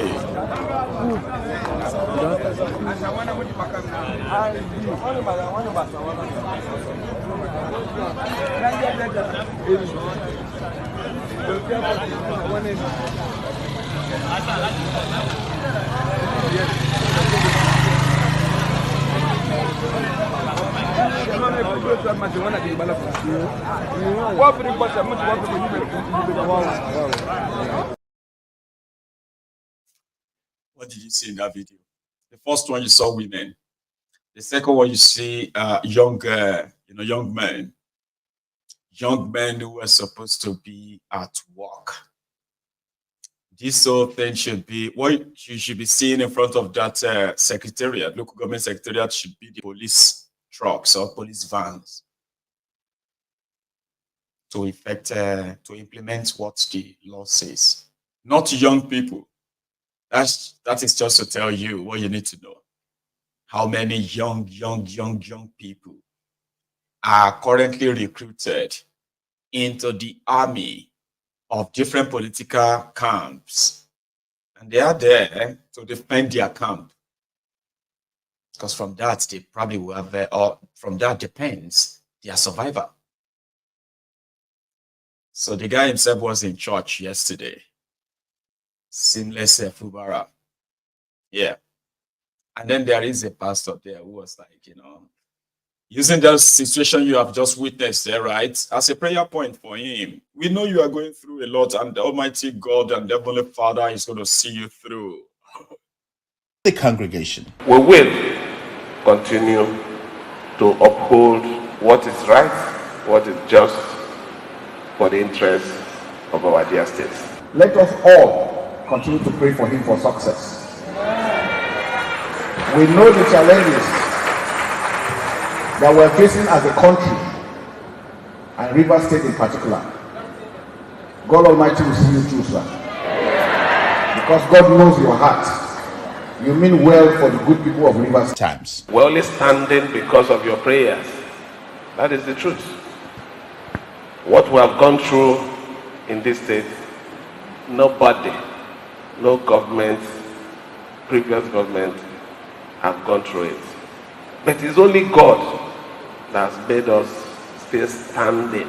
I will watch, understanding that one day I will leave, and what will account is how they didn't watch for us. Not control. It's when you're controlling that you become obsessed. When you're watching, you know that one day you will leave and another will take over. I will watch with the fear of God. And I will make every one of you proud. I will make a difference in leadership. And that difference is giving everybody the opportunity to be free in this state. For his power, there are individuals that don't mean us well. If you remember from years back, some people have predicted that this country was going to back up in 2015. This is 2024, we are strong and we're still moving forward. We will continue to go higher and higher. God is with us all. Always we should remember that. We should continue to pray for this country to succeed. Continue to pray for members of the armed forces. We mean well. We will continue to do well. And let our governor enjoy his government. Idagbo Biakeme. AI Nuisance leleyi. Nuisance làwọn eléyìí. See life, life can be so, it's like universe sort of make a lot of jokes. Or should I say, yes, this universe can be very funny. And then it kind of makes jokes all the time. Person will help with a wiki to steal over 1.1 trillion naira from Rivers State. That 430 billion of that money got the EFCC to declare him wanted. He's fighting for the poor. And he says something about freedom. I will continue to watch. All I have to do is to make sure I give every one of you opportunity. Okay? Yes. It's working for us. Let us pray for him. And that way too was like, pray for the armed forces. Pray for us who are doing everything for this country. What are you doing? Are you being serious? You guys are supposed to be in jail. But no thanks to that crime scene, the contraption that rewards criminals and punishes citizens, so to say. Unfortunately, anyway. But lastly, there's something here for you. And this one may suit you well, but it is not in any way kind of like, shouldn't suit you. I'll still tell you. MKO Abiola, by the poor people in Nigeria, was a good man. He helped, he supported sport, he supported, religion, both Christian, Muslim. Is like a community oriented. He's just like a philanthropist, Sha. That's how MKO Abiola is remembered. By the poor people. He is the president, best president that Nigeria never had. And that's Second, that title would have been given to Bukwari and Thiefnubu if they had been stopped in 2015 from ever nearing power. People would have said the same thing. That Buhari would have been the best president that Nigeria would have ever. They'll say Buhari is the best president Nigeria never had. They are saying that about Pastor Ruga. Lawyer wait on to money man, the bad man, the Agbori Baba Oja, sharing money to lift people out of poverty. Now, some believe that that's the best president Nigeria never had. So Abiola, kind of the poor were made to believe that Abiola was so rich, he didn't need anybody's money. He was so rich. They said Abiola was loaning money to Nigeria. The poor people believe that Abiola will never touch their money. So he was a good man. But you can't say the same of those who succeeded in, like, you know, we've heard stories. We've seen Abiola's children work with those who denied him his, his presidency, sort of. Kola Abiola at a point was even running to be a president in Nigeria. But the whole family, you know what I'm talking about. The whole family is a sorry case. All of Abiola's empires, the printing press, the Concord, the hotels, you know, all this big stuff that they shall listed as Abiola. I don't even know them anymore. So how did they manage them after Abiola? And they were supposed to be genuine businesses that the children mismanaged them. Or just like many of the billionaires you have in Nigeria today, you can't really pinpoint to what they invented that made them that money, other than grace of God. And I met Yomi Totu in 1961 when I was in Ibadan College, University College Ibadan. Then we became friends, and I met his sister, and that's how I made my money. That's the story of Nigerian billionaires. They've never invented anything, but they are billionaires, very rich. A lot of us now know better, sure you get. So one of his sons came out now and said, oh, listen, guys, the person who was supposed to be the head of the family, the one that their father was practically sort of raised to lead or head the family, was a total disaster. He let down. He destroyed their father's legacy because rather than build it or maintain it, they decided to monetize it for the highest bidder. So everything else, shambles. He spoke to Sheung Kimbaloye on his own PowerPoint or something on YouTube. So I want to share this. He said, when their father, MKO Abiola, was imprisoned by Abacha, Kola was doing I love you to Babangida's daughter. You know, they married themselves anyway, you know, all these guys. Babangida's daughter will go and marry Thiefnubu's son. Bokwari's daughter will go and marry Ajimobi's son. Alao Akala's son will go and marry Benga Daniel's daughter. Like that, Emir of Kano's daughter will go and marry Obi of Onitsha's son. Obi of Onitsha's daughter will go and marry Oba of Benin's son.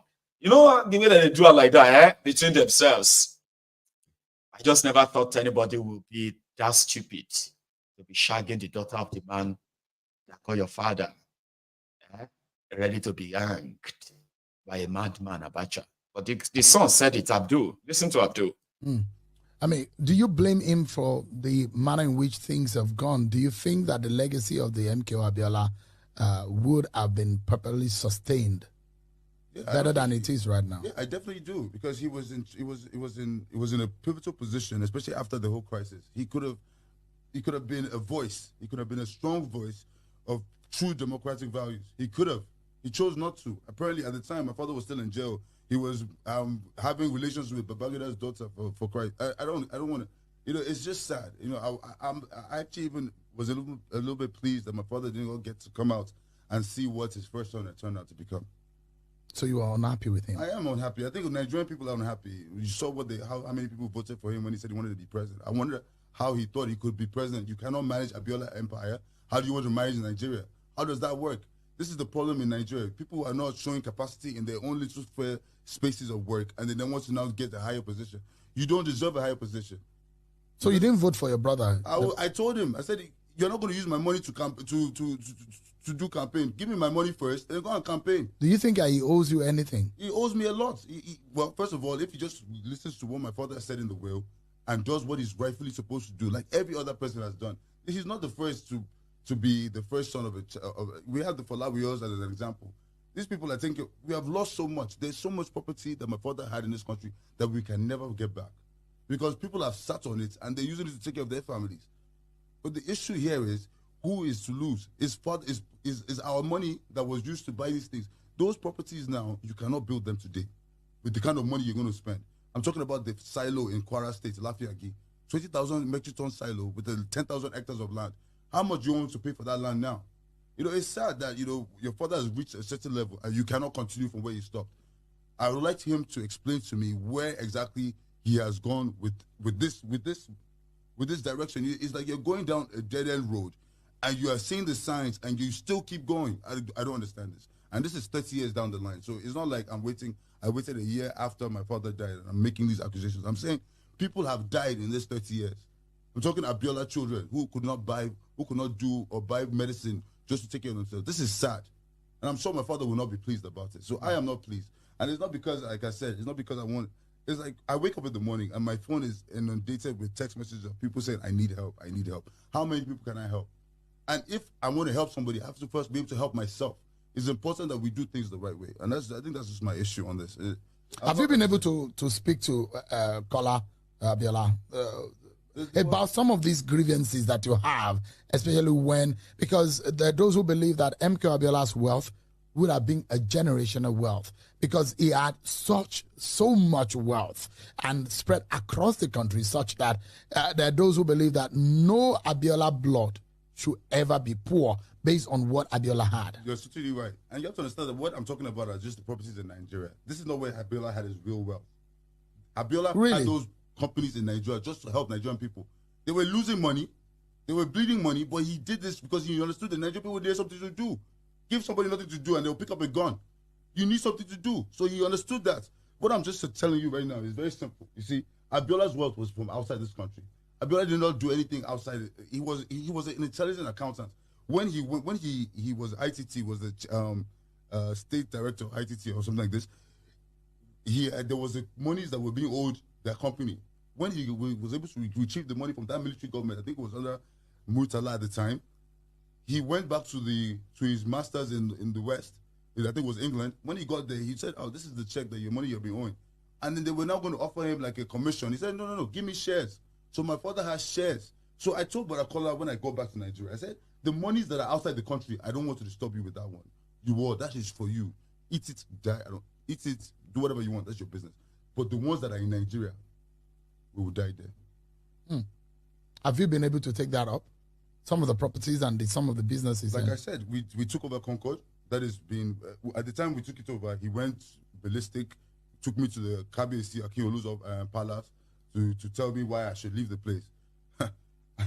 I'll even give you a funny story. The day I went to that Concord, this would have been maybe 18 years had passed. I'd been in Nigeria. I'd been working in Osun State at that time with Ogbeni Rafa Regoshola. Thank God for that, for him. Because if not for him, I wouldn't probably have had the courage to do what I did. It was the second term. I was on my way to Oshogbo, and I just kept on thinking because I had 2 kids, young kids at the time, and I had to go to Oshogbo. I stayed 3 months. Then, I mean, do you blame him for the manner in which things have gone? Do you think that? Glorify your name to the core, owner of the day, owner of the beginning and the head. I glorify your name to the God, Father of the glory. There is nobody can share the glory with you. You are beginning of the glory, you are everlasting glory. You are glorify your name to the God. Because they are looting today. I love what he said, though. He said their father's wealth didn't come from Nigeria, he said, but he said it's not in Nigeria. Okay? But you see the stuff that their father has in Nigeria, their color allowed to waste away. Some of them is sold. He never shared the money. There are so many of you today who love your oppressors, who love these criminals who are looting public funds today. And you are telling yourself, man, the money that this man have stolen, their family will never suffer, ever. That's why I played you that video. These guys that are looting and stealing the future of these young Nigerians today, thinking they will use that to protect the future of their own children. Their children will eventually lose all the wealth, and it's going to be a two-way thing. That's not karma. That's just a reminder to all of you that if you don't stop these criminals, they will loot you, okay? They will loot you and continue to destroy this contraption, right? And you might think their children are going to enjoy that once they are dead. Thiefnubus, whatever Thiefnubu have stolen today, majority of them is going to be lost to those he called his friends. Many of his children will never see that money. Then, the moment the ones who are seeing the money, once the free flow stops, you can go back and look at the children of some of these dead thieves in Nigeria. Say if MKO Abiola that never held any public office other than, is the friends of those who held offices. And he made a very good fortune for himself. When he died, all of that fortune died with him. Today, the smart ones among his children will grab whatever they can grab for their own survival, like many of you. So this generational wealth, using the public wealth to create a generational wealth is a ruse, is a lie.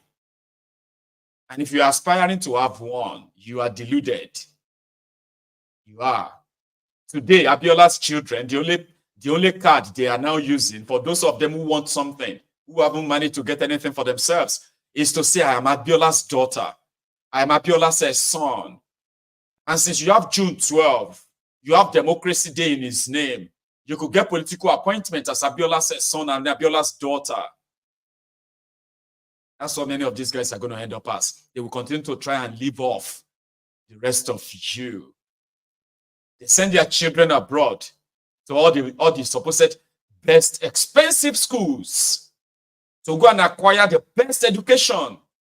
But yet, with stolen money, yet their children will never return back to Nigeria and use that education to make that country better. Let's assume the poor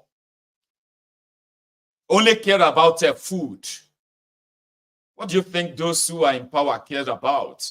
You are spending so much money only because you want to fix your daughters, your sons, to be collecting money that they don't have to work for, political appointments. And you see Nigeria. So there is actually nothing from these guys to benefit anybody. Nothing. They spend their money, they steal your money to buy education for their children. Their children return back to Nigeria. They are still living off you as scavengers.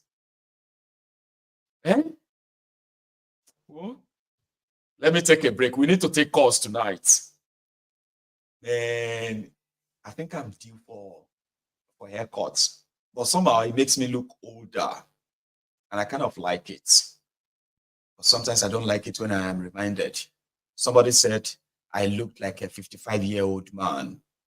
Okay, I don't know if that's a good thing or not. Every time I look at my face, I'm like, I should be happy. Anyway, I'll take a break. Okay, so if you are still here with us, if you want to be part of it, the number to call is right in front of the screen. It's truly there. So all my super chatters, thank you. So don't go anywhere. I will be back.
kind of like dancing to that behind the scene, all right? But it's time for us to take calls, okay? So I have my first caller tonight. Brother, hello there. All hell Biafra, all hell Oduduwa. All hail Biafra, all hail old bro. How you doing? I'm good, man. It's been a busy, so I haven't been able to check in. Though it's kind of hard these days calling in because you're fighting with thousands of people. But which is a good thing. You probably kind of still keep tab on us anyway. People are so busy these days, Yeah. but they still feel like the day is not completed if they do not listen to Maiyegun. People told me that. Yes. So it's good to hear from you, Baba. Please. Yes.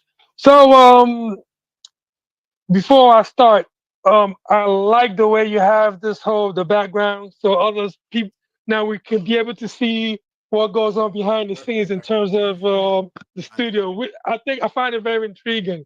You like it? I don't know how it looks on the big studio, yes. all right?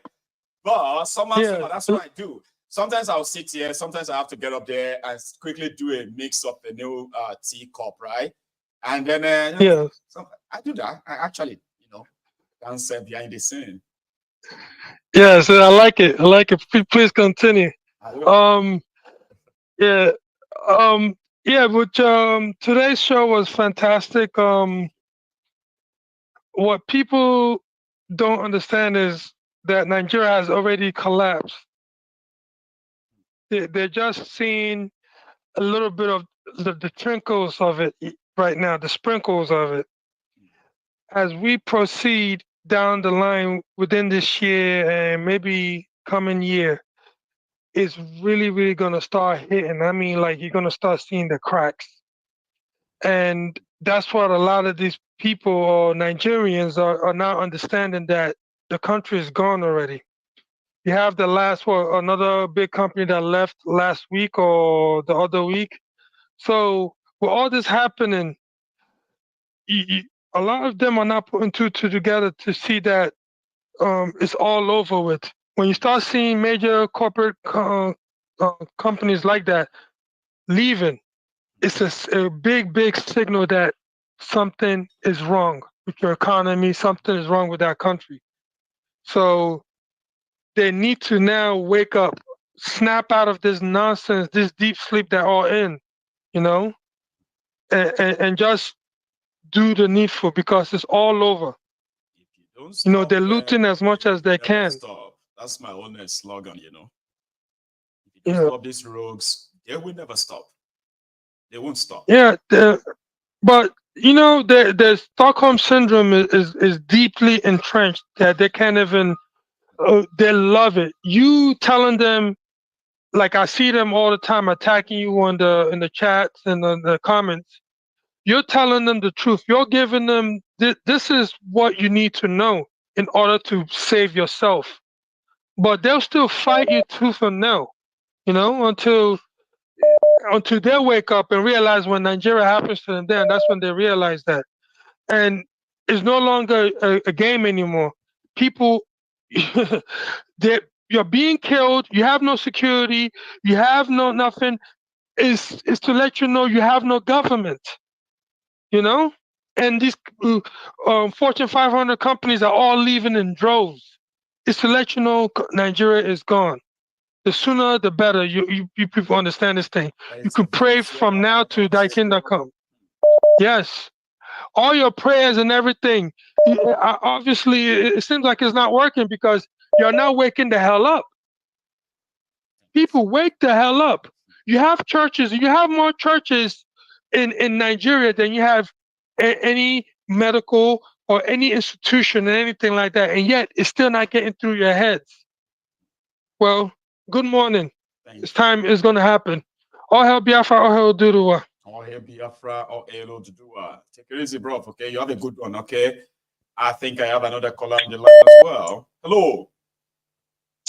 Hello. Hello, sir. Hello, Mr. Maiyegun. Yes, sir.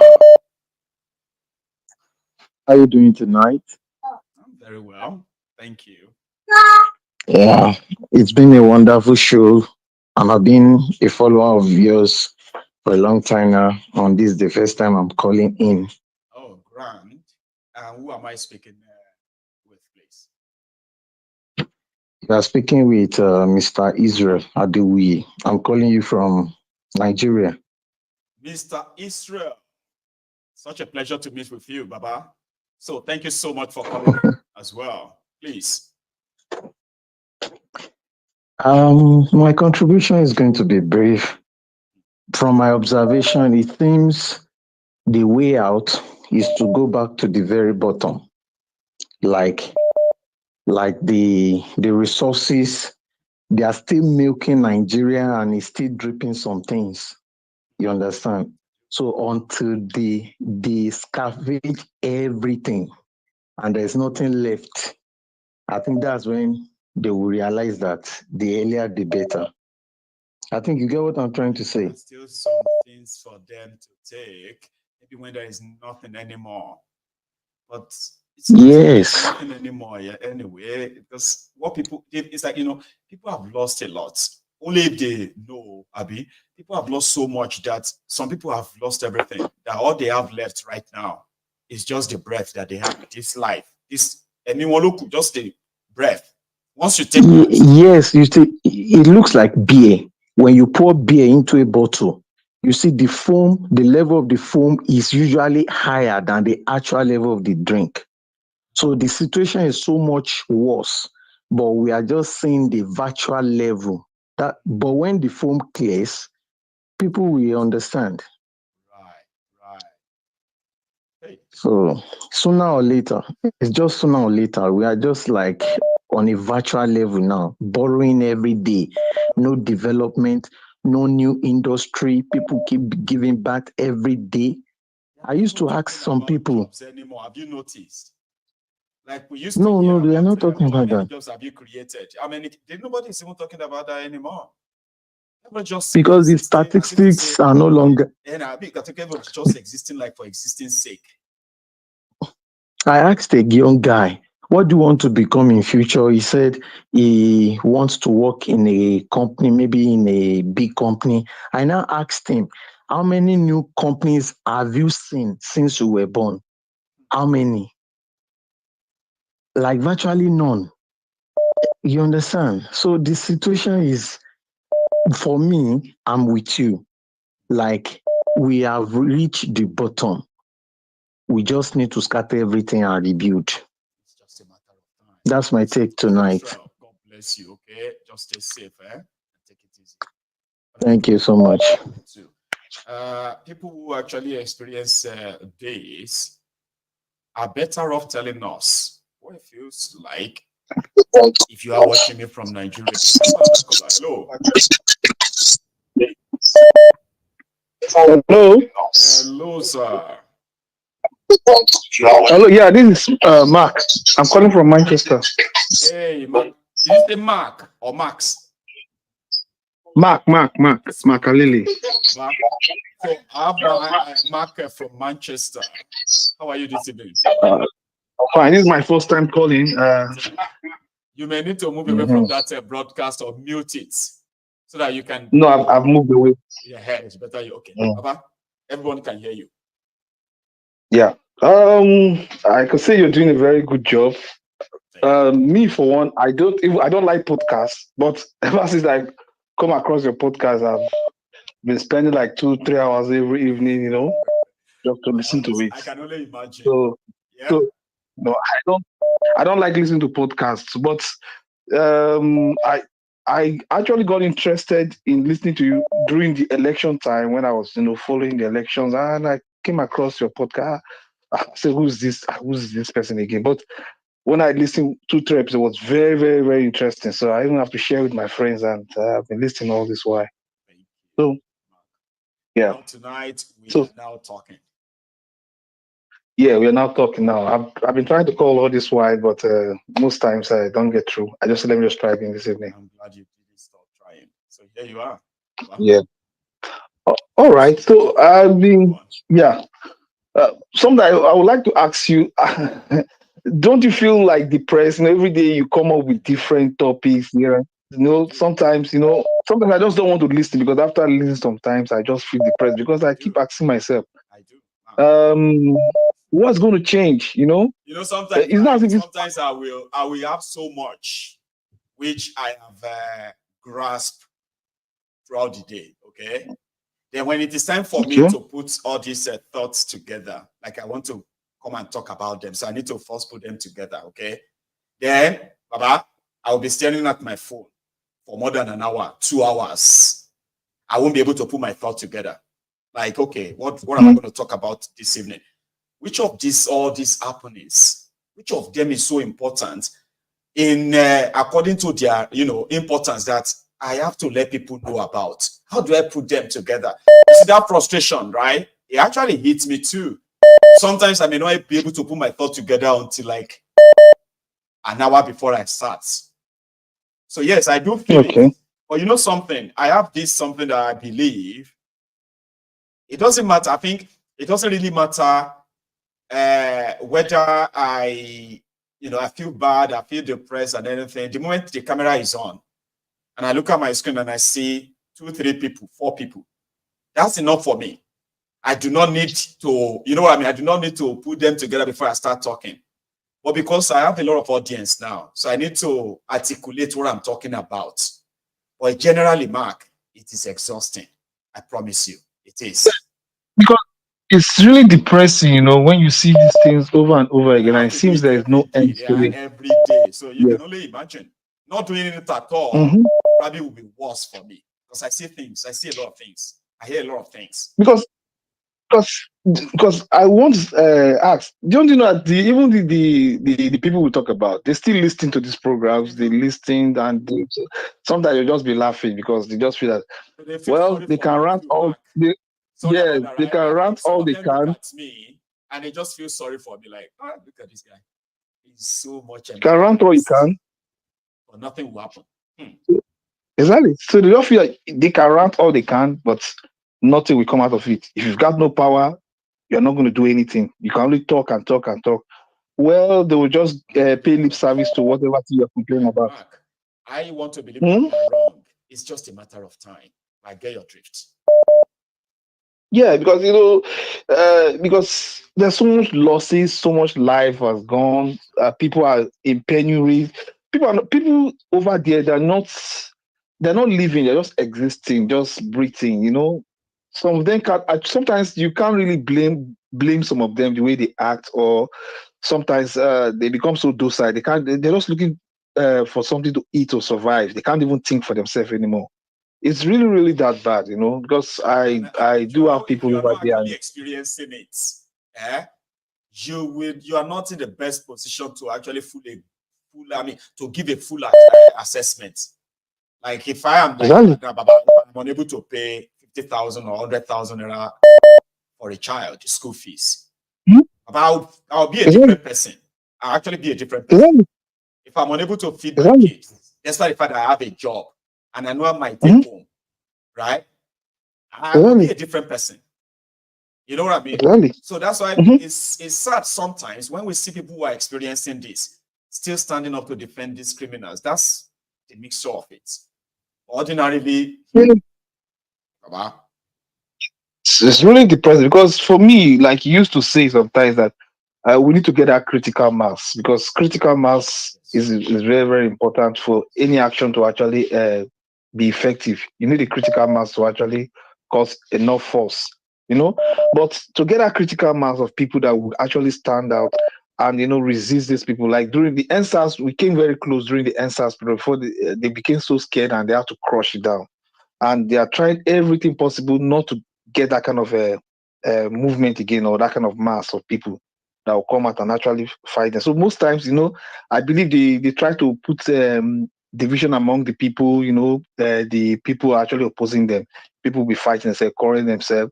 So Shawara will be attacking the obedient. The obedient will be attacking these ones. They enjoy it. They put all these all these confusions here and there, so that these guys can actually galvanize themselves together and actually give them real resistance. Because I don't see anything happening if there's no real force, because these people, they will keep doing. The oppressor will never ever leave the oppressed alone until the oppressed fights back. A bully will never stand down until it is confronted. Push back, exactly. Yeah, they won't stop it. Slave master willingly let their slaves go without No, the no, pushback. no. Because every day they'll bring different ridiculous things. Today we'll complain, oh, they are building a vice president for 21 billion. Tomorrow they will do another one. They can, no problem. They will shout. After some time, they will forget about it. Do it. They will keep doing it until the people stand and fight. And even right now, so it's even becoming worse because if insecurity is even weakening the people, even the people are not even having peace, even in their ancestral land anymore. About the peace side, Abby, let people be peaceful. Yes. Do you see what the insecurity has done to people, Papa?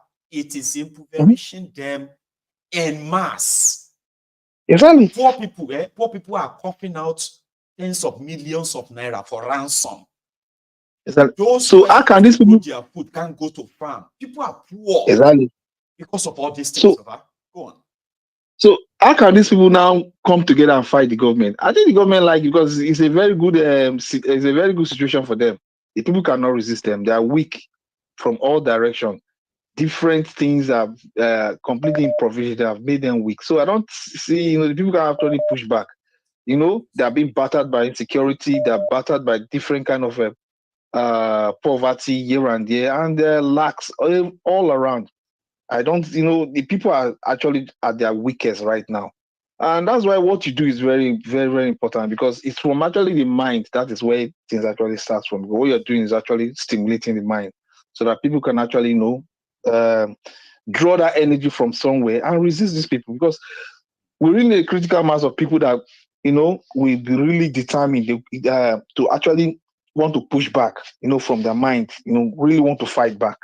Because right now, what I see are those docile population. Everybody just, they're so helpless. Just, hopeless. They can't really help themselves. So most times when I listen to some of these things, one is depressed. All right, thanks very much. Thank you so much. Right. Okay, I appreciate that. Right, and please never cease calling or trying to get through too. Okay.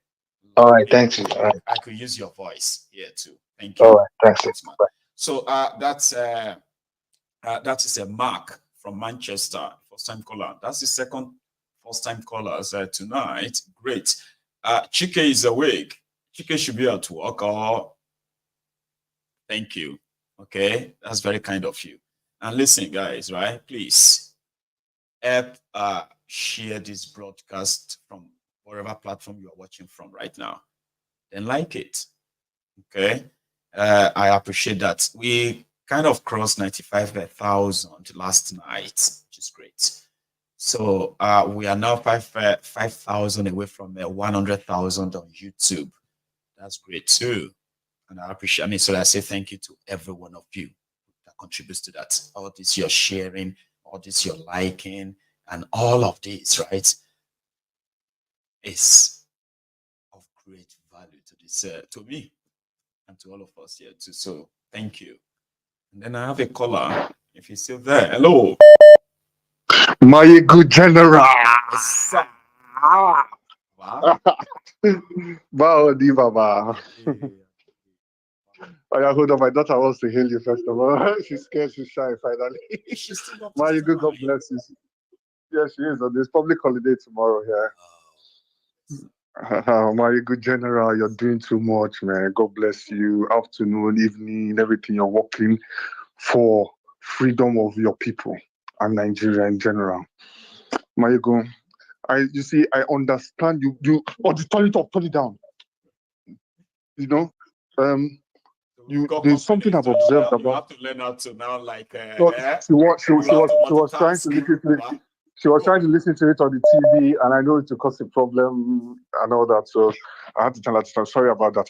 I understand. One thing I discovered about this platform is that, and that's what part of what actually made me sort of, rebrand, and I stopped cursing too much because people find this platform, this program convenient and comfortable that they could even have children around. I've had people who have children around, so it's not a big Baba, right? So no, but it's also exciting. It's also exciting. You will be fine. It's also exciting. It's also exciting to see you get upset sometimes and curse because it's frustrating in this place. In Nigeria, it is frustrating here, Maiyegun. Maiyegun, you see, I understand where you come from so many angles. People, in general, Nigeria as a whole, as a country, if we say we're normal human beings and we know this person will lead us, no matter the tribe, no matter the religion it comes from, and this person will do well, we will be better than most European countries. Because our population, our ginger, once we want to trend something online, we trend it, we move so fast. You know, those are the advantages, and talk less of the poverty we go through. We don't have light, we don't have a lot of things to even have the internet constantly to do all those things we do. The creativity from Nigerians from all tribes, as a union, we will do so well. But I know where you're coming from, why you have to have Yoruba nation, you have to have Biafra nation, because these people are demons.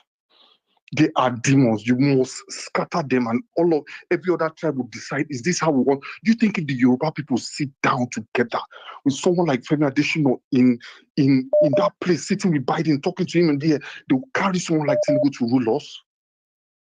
Femi Adesina was talking to Biden on his ear, talking. That is someone that we know that. Oh my God, it pissed me off so much when I saw those kind of things. I saw these kind of things. Always the worst. Leading us. And the Americans also know that this guy, they have all his history.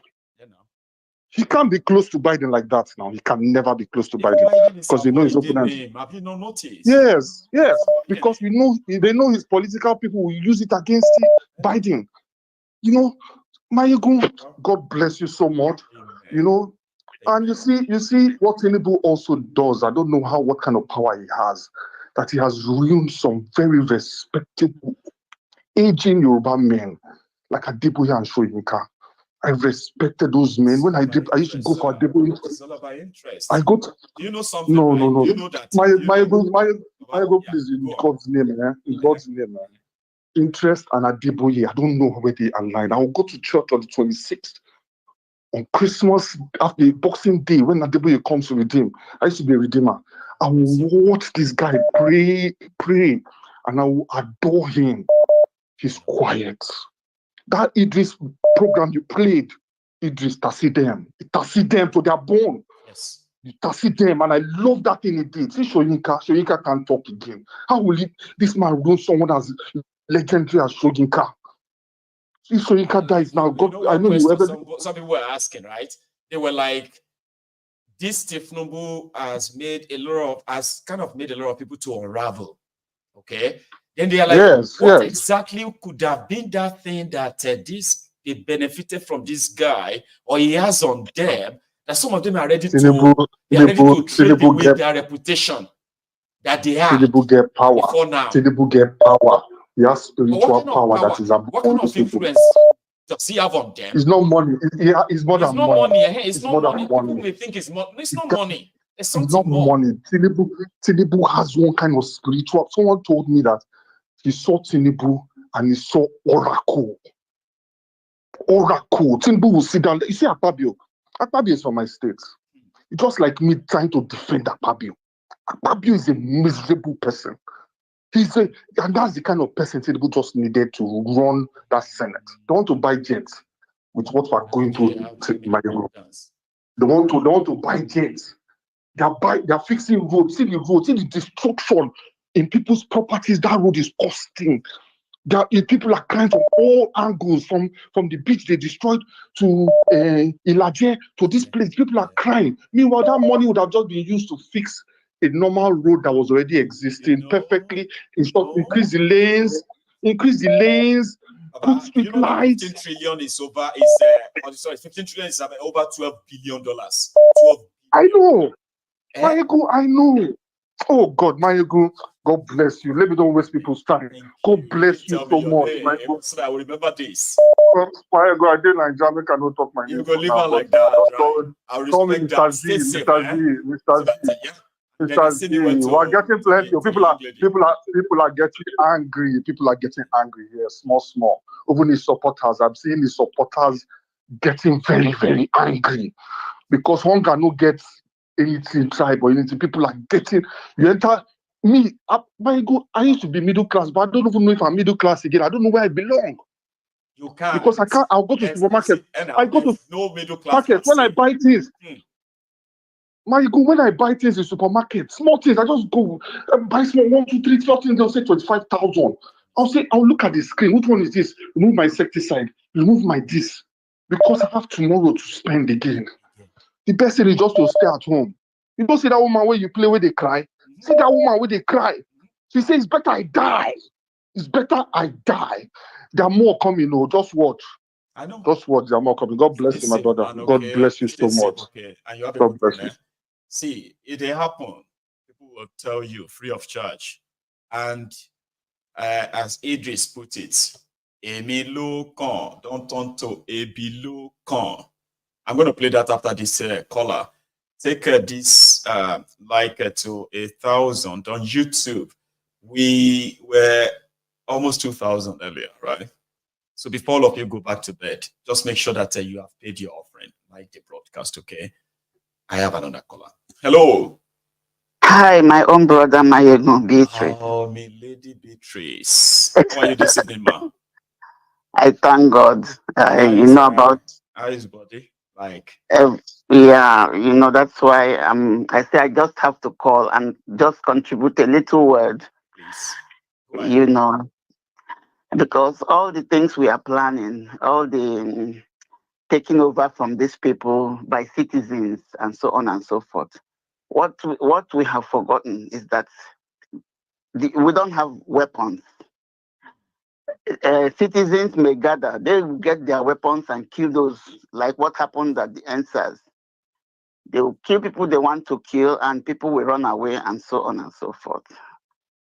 I felt so bad when the military started being attacked.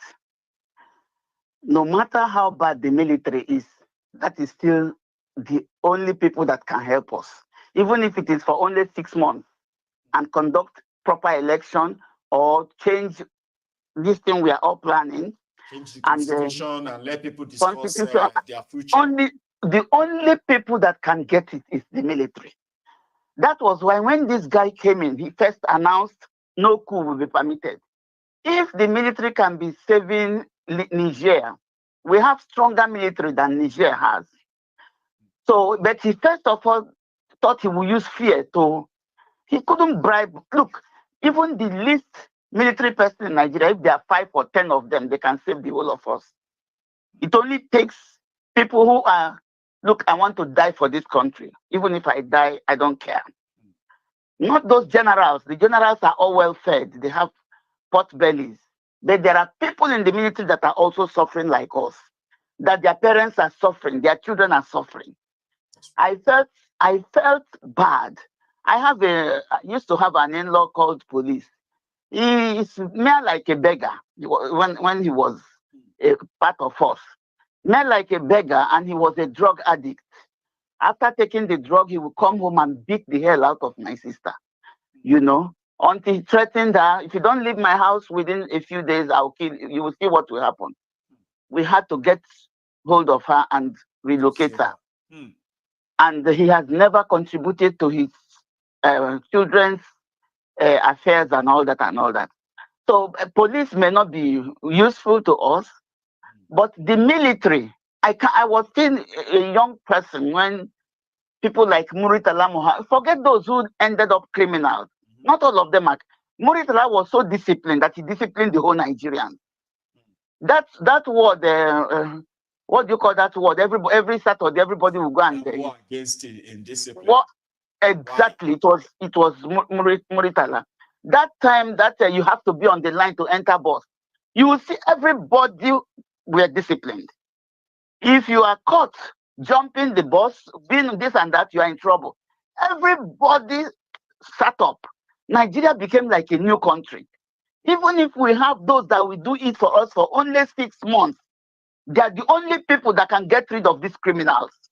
I can bet you with my life that no other person, no other people in that country, be it Biafra, be it what is your own people's own?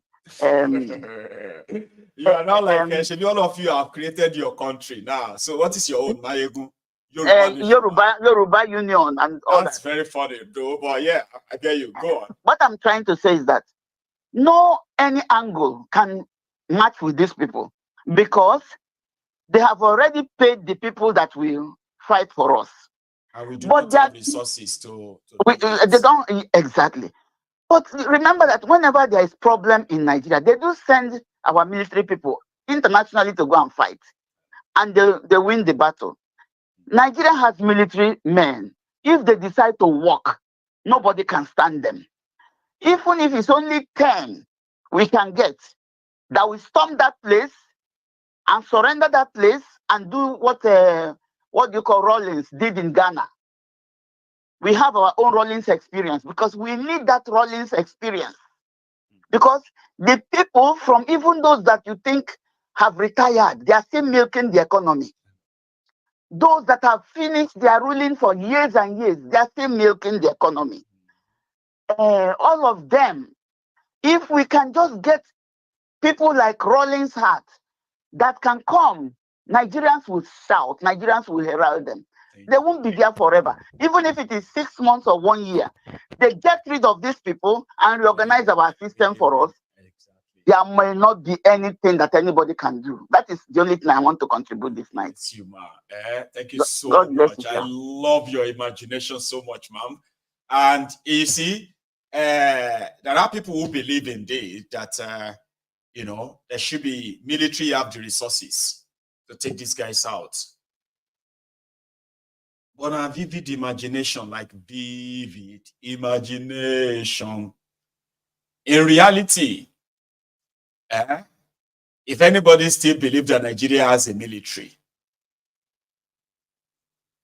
my lady Beatrice, I kind of love your imagination too, okay? But let's hope, that like you said, it's maybe 10 or so people. 10 military or 20 of them they are enough, not all of them. I would continue to admire your imagination, man. Okay? But let's hope that's something that some people have picked and they're like, yeah, the lady is all right, it's right, we can do it. But for all, that it is worth, I have to say I admire your imagination. Okay? However, let's go take a short break, and that is Emilo Kan, OTD Emilo Kan, Idris Abdul Karim.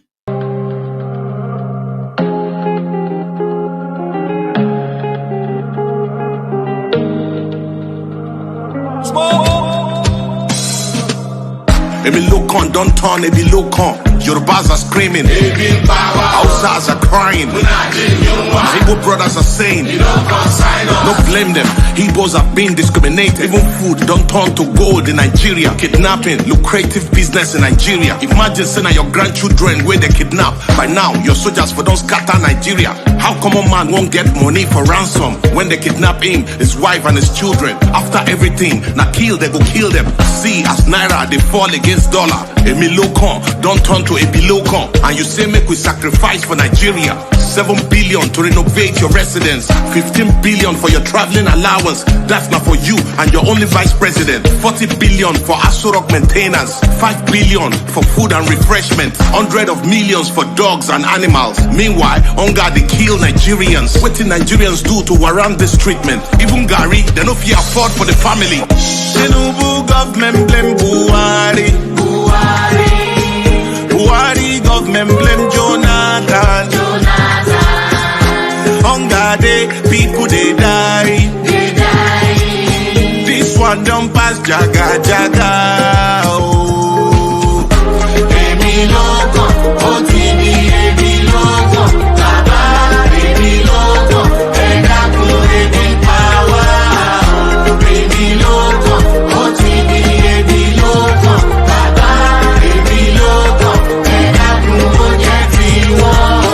Thiefnubu was 8 APC party leader during Mr. Buhari Jaga government. Why didn't you help Buhari to solve the problem? Debt under Buhari, 77 trillion. No proof of any positive transformation. Unborn children, I ain't go pay for this evil. You know, say Buhari was incompetent, but you still bring him to destroy Nigeria. Paddy government, now you are the president. Since Buhari don't destroy Nigeria, I hope say you go bring him to judgment. Emefiele printed 23 trillion within 8 years under Buhari government. $6 million for election observers. They say somebody forged Buhari's signature. Now lie, Buhari signed that document, period. Where our refineries, where una promise to fix. I been a Dangote refineries would they depend on how much una don't make from removal of subsidies. Since una don't they sell fuel for 600 per litre. People they sell their properties to feed their families. Meanwhile, you and your cronies they buy more properties. Shout out to Labour chairman, una well done. If the government say they no fit pay 65k, then make them pay Senator and Rep 65k. Make all of us they enjoy the suffering and smiling. What you give is what you deserve. Ojoro no day. Free Nnamdi Kanu. Shout out to very black dark man. Where our daddy, Pastor Adeboye. During Good Luck Jonathan, your voice was so loud. You even vow to stage a 1 million march. Hunger and hardship under Thiefnubu government. You say Nigeria gets spiritual problem. Baba, we need your 1 million disciples to protest against President Thiefnubu government. Just the way you protest against President Jonathan. Daddy, I be leg don't depend your disciples. Fact, this na very big hypocrisy. It's time for you to speak the truth to power. Because hunger won't kill Nigerians. Thiefnubu government blame Buhari. Buhari government blame Jonathan. Hunger day, people they die. This one don't pass jaga. Oh.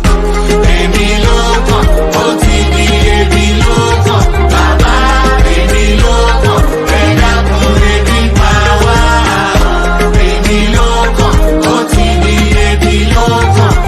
I don't read social media anymore. They abuse the hell out of me.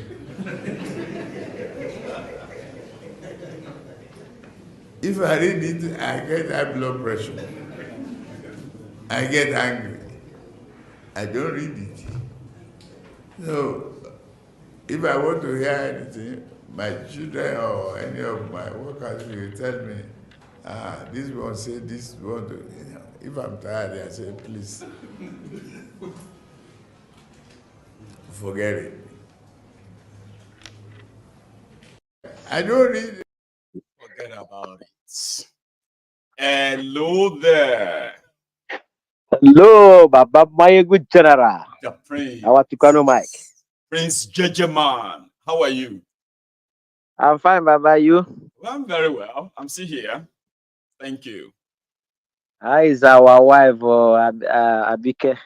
How she doing? I know she's. How she doing? You know, she's in and out. That's why I've cancelled my my normal day program for now, so that I can still keep covering for her. But yeah, she's getting. That's good. Thank you so much for asking. We wish her a quick recovery. Thank you. Yeah. Thank you. Well done, Baba. Prince. My our brother Idris Karim. We'll give him 1,000 bosa. On fire. I'm telling you, he finished the message there. Maybe small. He finished the message. Nothing will remain. We'll give him bosa. Yeah, Baba. I call in to add my own contribution. I beg to disagree with our last caller. That our beautiful sister Beatrice. I want to remind her that the calamity of Nigeria where we are now is the military. The military is the people that gave us 1999 Constitution, that decree. And that decree is a terrorist and a criminal decree. Okay? And they make sure that they protect that document They are the one keeping the way Nigeria is. It's not these criminals that are in Aso Rock. Without the military that's backing them up, they will run away under a second. Everybody come out, they will run away. So I want our sister to know that the military is even the one that is keeping everybody down. They are the one that is protecting. They are the one protecting these criminals too, and they are getting their guns. Yes. And EndSARS, I want to remind her at EndSARS, what happened at EndSARS? Is it not the military that stopped the people from getting their life back, their destiny that was stolen? It's the military. Okay? And one thing she should know is that the military cannot help us, because they will make matter worse. Buhari has destroyed Nigerian military. It's not the military used to know that used to go to Liberia and just win war within 6 months. It's not the same military that Nigeria used to have. It's what we have today. The military has been infested or polluted with terrorists. Okay? All these things you see that they plant there, they call repentant Boko Haram or repentant enhancement terrorists.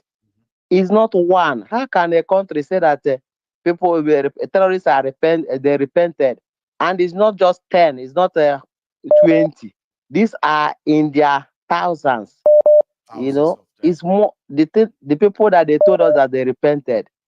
They are there in the military now as we speak, and to make matter worse, because Thiefnubu himself is a terrorist sympathizer.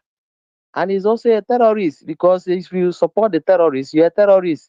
He said where Buhari stopped, that's where he's going to start. And he's doing continue. Okay, and see the disaster that Nigeria is inside now. Okay, the only thing that can save Nigeria is for every region to set up their own self-defense. Are you getting me? Why they are mad within Nnamdi Kanu is because Nnamdi Kanu managed to set up ESN as a self-defense against the Biafran people. Do you understand? That's why they release everybody, including the terrorist leader of Allah. That is what they Edwin released Clark him. said. Edwin Clark said if they could just suddenly withdraw charges against Bodejo, the Miyetti Allah's president. Like, what exactly is the thing that is making them to keep holding Nnamdi Kanu, even when their court said let him go? And somebody gave us the answer the last time, and he said, because what Nnamdi Kanu is proposing is going to be a total economic doom for Nigeria. And that is asking the Igbos to leave Nigeria. That is why Nnamdi Kanu cannot be freed. That doesn't make any sense, though, even though it could be true, right? But that's Nigeria for you. Why are they still keeping him? The only reason Maiyegun is because Nnamdi Kanu sacrificed his life for his people by making sure that he set up a security to protect the life of his people. After all these governors that they sponsored to be in our region, who is being headed by their chief terrorist insecurity officer, Hopeless Ozodimba. Okay? So they plan, you see what Fulani did? From first position, the Supreme Court of Fulani, Tanko, planted a terrorist in our midst to be our leader, our governor today. People that have died in Imo State is more than thousands. Only in Imo State, not to talk all part of Southeast. Okay, so these are the things. Fulani is very much afraid. Their headache in Nigeria now is Nnamdi Kanu. That's one thing I want you to know, because they believe that Nnamdi Kanu is the only one who single-handedly led a movement that could protect their people in Nigeria. Other region has not had that kind of network. You understand? This is their fear, not even Biafra restoration. Okay? That's the reason why they are holding him. But they cannot eat him now. They cannot shop him. At the end of the day, it will be very clear to everybody when Fulani begin to unleash. You see, their senators, the beast in them is coming out. They are telling Nigerians that except you people accept open grazing, there's not gonna be peace for you people. They don't lose anything. If Nigeria is good, they benefit. If Nigeria scatter, Fulani herdsmen will benefit because they believe that Nigeria is not their home. Buhari was taking Nigeria resources to sponsor Niger. All of you were there looking at him. He's carrying Nigeria resources, even without Senate approving it, okay, to develop the Niger while Nigeria is in hunger. So these are the things everybody should know. So don't hope for Nigeria military, my sister. Okay, the only thing that Nigeria military can achieve is if they have rebellion among them, then they all inside them they will have different rebels to fight for their region. But for them to fight for us as a Nigerian soldier, as a Nigerian military, that era is gone. That era is gone, my sister. Don't depend on that. Okay, so God bless you, bye bye, Maiyegun, for your good work. Oh, thank you so much. Okay, yeah. And thanks so much for all the support as well. All right, stay safe. Yeah, and thank you, well Baba. to the missus. You too, Baba. Yes, Respect. now that's Prince JJ man. Let me take one or two more because we started late, right? So we are now shooting over the hour. Okay, but I only have just about 10 minutes to go. So I don't know if we can manage that. My caller. Hello. Hello, dear. Baba Agbalagba. Sure, sir. Baba, dey okay, Baba. Sure, sir. Thanks very much for tonight's banger. Oh, loud. Oh, timba. Oh, loud. You see, but the problem so detailed, proper, right? It's just to show to you that that's the few times I've managed to be able to put my thought together. It's been a very rough last few days, man. Honestly, I just have to kind of, say, I've been the Geo, right? I can't come here and appear weak, so I still have to appear. I still have to appear and do things enough that I will be like, yeah, Maiyegun, thank you so much for tonight and all that. But it's almost showing. So I'm glad that I was able to put together something enough. We appreciate you. We'll always appreciate you, and we'll always keep calling in to show our support and to show our love for you, and to let you know that, Baba, you are not alone. We stay here with you, Baba. We stay here with you physically. We stay here with you spiritually. We stay here with you, emotionally, Baba. I wasn't even expecting you to even come around that, because if not me, I no go lie for you. I no go come. Let's see how I'm tempted. See, I won't lie. I was tempted to say, no, I can just go away for 2-3 days. Baba, you should give into your temptation once in a while, Baba. You should give that temptation once in a while, please. Baba, we know you want to do this. We know, Baba, but please, please take time off the job. It's not for your sake. Thank you, Nigeria only make it. Say they can never make it. Only make it. They can. Nigeria is the last incident, Baba. We don't conclude on this matter. Only make it. They can never make it, Baba. Yesterday, for the past couple of days now, in fact, I don't even call it again. Now, madam, they make me call it. I just they look at. So, una know the hear word. Una still the act for military. The current arrangement una dey. Now, military put una inside, and you are still calling that same military to come and rescue you. In Nigeria here. Like, I don't. What is wrong with you? As well. People who don't understand. I called him repeatedly. Maiyegun, remember the other day? There was one day that two of our brothers, they called simultaneously and they say, oh, the military is going to come in and do this and do that. And then I called him. And then the next day, the military bombed people in Kaduna State. The same military that you were calling to come and rescue you. They bombed people literally the day after you called them to come and rescue you. What does that tell you? The military, they don't have time for you. They no send you. Talking about having time for them. See, they have said it. They are for the regime. The Nigerian military is for the regime protection. Nigerian police is for the regime protection. They are not for the people. I have people in the military. Me, myself, that I'm talking to you. I am a military man. And now, ex-military on exile. I am on exile right now. And Nobody is coming to rescue you. What part of that sentence don't you understand? Nobody, including in fact, especially the military, nobody is coming to rescue you. You are on your own.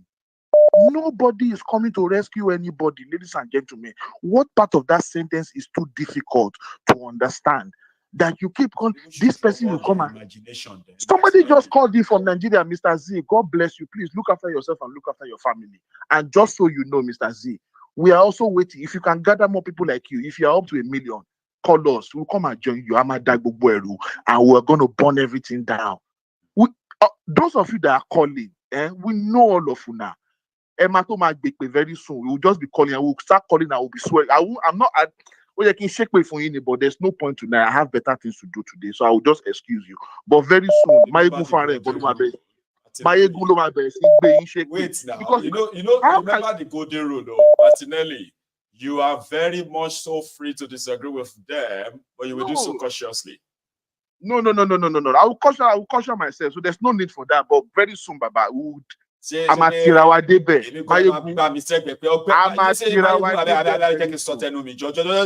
Yeah, Amatirawa debe very soon. Don't worry. Amatirawa debe. Thanks for warning me ahead. Okay, Martinelli. Amatirawa debe. After all this one, everybody see the gather for election for 2027. Hello, Noah, LFF fishi, FF Warai 2027. Ọkàn yín máa collapse, ọkàn yín máa crash, ọkàn yín máa wọ canal. Kò sí bẹ́ẹ̀ ṣe fẹ́ ṣe, that boat is going to enter the canal. They should not disable people for another journey of Nobody is coming to rescue anybody, ladies and gentlemen. So please, let's stop deceiving ourselves and let's stop making excuses for Nigerians. Imagine it. Stop. Baba, let's stop making. Baba, my major problem is people keep making excuses for Nigerians. Maiyegun, I want to ask you something. Do you know a man called Drake? Do you know who they call Drake? Is that a musician guy? Yeah, same Drake. But if you see him now, will you recognize him? Depends. I don't know. I mean, okay. So, but guess what, Baba? The average Nigerians know what that man is eating for dinner tonight. If you ask the average Nigerian what is Jay-Z eating for dinner tonight, they will tell you. So they pick their news by themselves. They know what they want to listen to. If they want to listen to your Baba, do you know how many views Mr. Macaroni has on YouTube? Are you not on the same YouTube? People are watching him instead of you. And you are telling me that Nigerians, they don't have access to information. You are making excuses for Nigerians that they don't know what they are doing. They don't have access to information. So how is Mr. Macaroni getting 2.5 million views in 5 days? And Maiyegun is getting only 2,000 views in 10 days. How? Who is watching Maiyegun? Is it aliens that are watching Maiyegun? Who is watching Macaroni? Is it Space Ghost that is watching them? It's not the same Nigerians. Who are their major audience? Is it not Nigerians that are watching them, both home and diaspora? That you people are making excuses for them. Oh, Nigerians, they don't have internet. They don't have this. They don't have that. Nigerian content creators, they are the most watched content. They are the most watched people in the whole of Africa combined together. The whole content creators in Nigeria combined, all of them, they have more views than some artists all over the world, in America and in Europe. And you are telling me that Nigerians, they don't have access to information. She's seeking. People stop making excuses for Nigeria. They know what they are doing. When they are ready, they know the number to call. Valid ones you just pushed there, though, right? They don't know what they are that people can actually stop playing one more. The military will come and save you. Nigerians don't know what they are doing. Come on, stop that nonsense. Oh my God. Stop playing. Thank you so much, Martinelli. You have a good night, though. Okay? Cheers, Baba. So that's a Martinelli, ladies and gentlemen.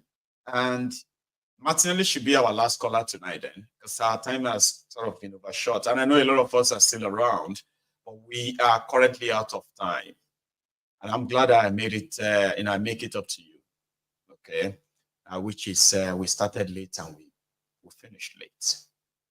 So appreciation to everyone who has been part of this tonight. The likers, the sharers, the commenters, the super chatters, the callers, all of you. Thank you for making it an interesting evening. I'm going to see you some other time, all right? I could see you tomorrow afternoon, that depends. But until then, just take it easy and have a wonderful night. Good night.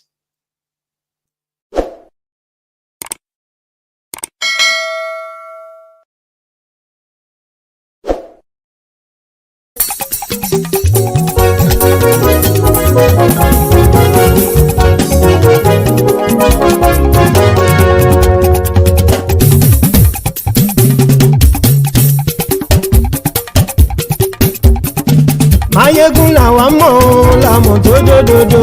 Maiyegun Diary, Maiyegun number one. Maiyegun làwa mọ̀ làmọ̀ tó dódòdó. Maiyegun Diary, Maiyegun number one. Maiyegun ti dé o ọ̀rẹ́ ará ìlú. Maiyegun Diary, Maiyegun number one. Lórí Facebook, lórí YouTube. Maiyegun Diary, Maiyegun number one. Gbogbo bó ṣe ń lọ ni Maiyegun já wa sí. Maiyegun Diary, Maiyegun number one. Àṣírí ọ̀jẹ̀lú kì í bò níbẹ̀ o. Maiyegun Diary, Maiyegun number one. Bó bá ṣe eré àní Maiyegun máa wí. Maiyegun Diary, Maiyegun number one. Ó sì tún ṣe eré wàá gbọ́ níbẹ̀ o. Maiyegun Diary, Maiyegun number one. Maiyegun Diary, Diary Politico. Maiyegun Diary, Maiyegun number one. Godfatherism kò sí lọ́rọ̀ Maiyegun. Maiyegun Diary, Maiyegun number one. Ẹ farabalẹ̀ sẹ́ o kẹgọ́rọ̀ lẹ́nu o. Maiyegun Diary, Maiyegun number one. Àní Maiyegun làwa mọ̀ tó dódòdó. Maiyegun Diary, Maiyegun number one.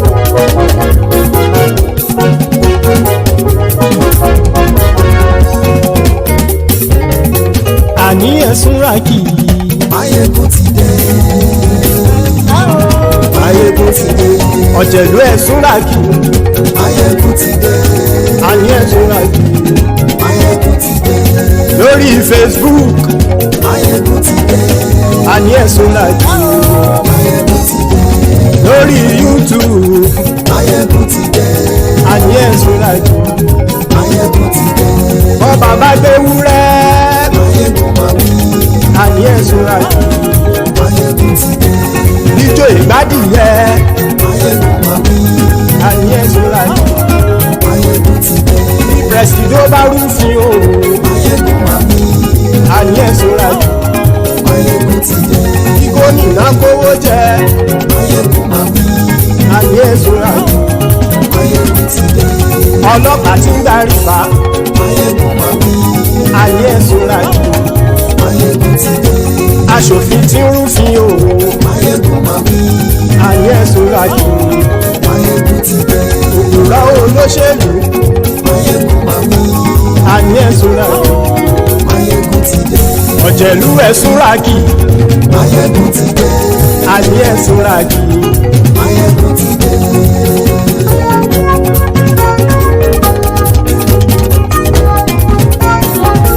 Maiyegun ti dé. Gbogbo ọ̀jẹ̀lú ẹ̀sùn ràkì.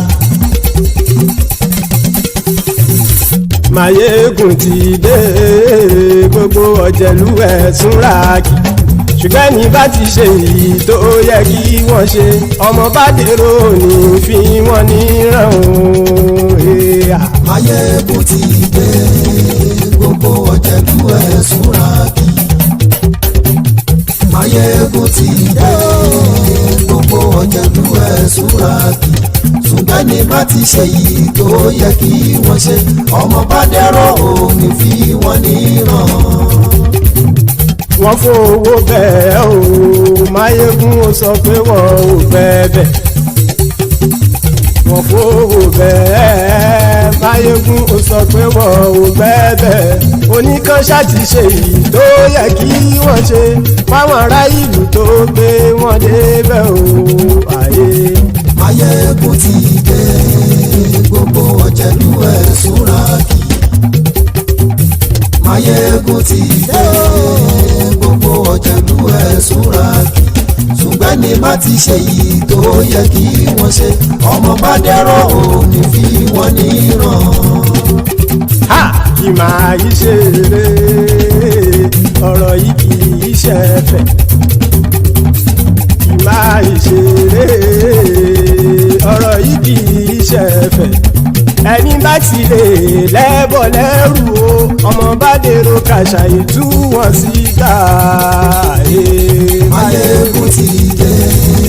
Gbogbo ọ̀jẹ̀lú ẹ̀sùn ràkì. Maiyegun ti dé. Gbogbo ọ̀jẹ̀lú ẹ̀sùn ràkì. Ṣùgbọ́n ni má ti ṣe yìí tó yẹ kí wọ́n ṣe ọmọ bá dẹ́rọ̀ ò ní fi wọ́n níran. tẹnitẹni ọmọ Máyégún ọ̀rẹ́ ara ìlú mọ̀mọ́ ni mo fọlọ́run ṣọ́ ẹ̀ bá kìlẹ́bù lóòótọ́ olódodo ìlú ọ̀tá ìlú mọ̀mọ́ ni ìwọ ṣá máa ń ṣọ́ra kò sì mọ́ bẹ̀rù bọ́tà ń lè rí bóníṣègùn lé káwọ́ mọ̀mọ́ fi ṣera wọn ni ó ti dẹrùn tí wọn ò gbọ́dọ̀ sì mọ́ bẹ̀. èèpo ọ̀gọ̀ lọmọ bá dérò tàjẹ́ ò gbọ́dọ̀ jẹ́ ó ti dọba lórí àbínú ẹni kò sì mọ́ bóyá àìsíwọ́lu ní ẹnìkẹ́ ìgbódì ẹyin lábàrá o ó kó ẹni tó bá dán o ákàmù Máyégún ti dé gbogbo ọ̀jẹ̀lúwẹ̀ túnra kì Máyégún ti dé gbogbo ọ̀jẹ̀lúwẹ̀ túnra kì o ẹ̀yin bá ti ṣe yìí tó yẹ kí wọ́n ṣe ọmọ bá dèrò òní fi wọ́n níran o. Máyégún ti dé gbogbo ọ̀jẹ̀lúwẹ̀ túnra kì Máyégún ti dé gbogbo ọ̀jẹ̀lúwẹ̀ túnra kì ṣùgbọ́n ní bá ti ṣe yìí tó yẹ kí wọ́n ṣe ọmọ bá dẹ́rọ̀ ò ní fi wọ́n níran.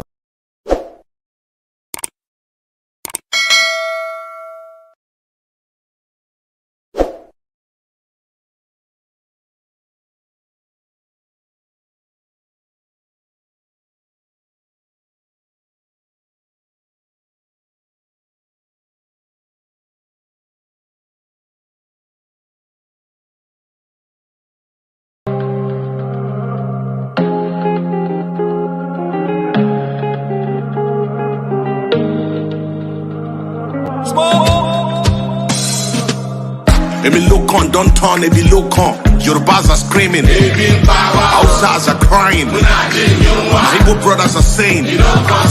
No blame them. Igbos are being discriminated. Even food don't turn to gold in Nigeria. Kidnapping, lucrative business in Nigeria. Imagine saying your grandchildren where they kidnap. By now, your soldiers for don't scatter Nigeria. How come a man won't get money for ransom when they kidnap him, his wife and his children? After everything, now kill, they go kill them. See, as Naira, they fall against dollar. Emi Lokan, don't turn to Ebi Lokan. And you say make we sacrifice for Nigeria. 7 billion to renovate your residence. 15 billion for your traveling allowance. That's not for you and your only vice president. 40 billion for Asurok maintenance. 5 billion for food and refreshment. 100 of millions for dogs and animals. Meanwhile, hunger they kill Nigerians. What did Nigerians do to warrant this treatment? Even Gary, they no fear afford for the family. Thiefnubu government blame Buhari. Buhari government blame Jonathan. Hunger day, people they die. This one don't pass jaga jaga. Oh, Ebi Lokan, OTV Ebi Lokan, Baba Ebi Lokan, Edaku Ebi Power. Ebi Lokan, OTV Ebi Lokan, Baba Ebi Lokan, Edaku Ojetiwo. Thiefnubu was APC party leader during Mr. Buhari Jaga Jaga government. Why didn't you help Buhari to solve the problem? Debt under Buhari, 77 trillion. No proof of any positive transformation. Unborn children ain't go pay for this evil. You know, say Buhari was incompetent, but you still bring him to destroy Nigeria. Paddy government, now you are the president. Since Buhari don't destroy Nigeria, I hope say you go free bring him to judgment. Emefiele printed 23 trillion within 8 years under Buhari government. $6 million for election observers. They say somebody forged Buhari's signature. Now lie, Buhari signed that document, period. Where our refineries, where una promise to fix. I been a Dangote refineries would they depend on? How much una don't make from removal of subsidies since una don't they sell fuel for 600 per liter? People they sell their properties to feed their families. Meanwhile, you and your cronies they buy more properties. Shout out to Labour chairman, una well done. If the government say they no fit pay 65k, then make them pay Senator and Rep 65k. Make all of us they enjoy the suffering and smiling. What you give is what you deserve. Ojoro no day. Free Nnamdi Kanu. Shout out to very black dark man. Where our daddy, Pastor Adeboye. During Good Luck Jonathan, your voice was so loud. You even vow to stage a 1 million match. Hunger and hardship under Thiefnubu government. You say Nigeria gets spiritual problem. Baba, we need your 1 million disciples to protest against President Thiefnubu government. Just the way you protest against President Jonathan. Daddy, I be leg on the pain your disciples. Fact, This na very big hypocrisy. It's time for you to speak the truth to power, because hunger won't kill Nigerians. Thiefnubu government blame Buhari. Buhari government blame Jonathan. Hunger day, people they die. This one don't pass jaga jaga. Oh, baby loco, OTV, baby loco, Baba, baby loco, Beda baby power, baby loco, OTV, baby loco, Baba, baby loco, Beda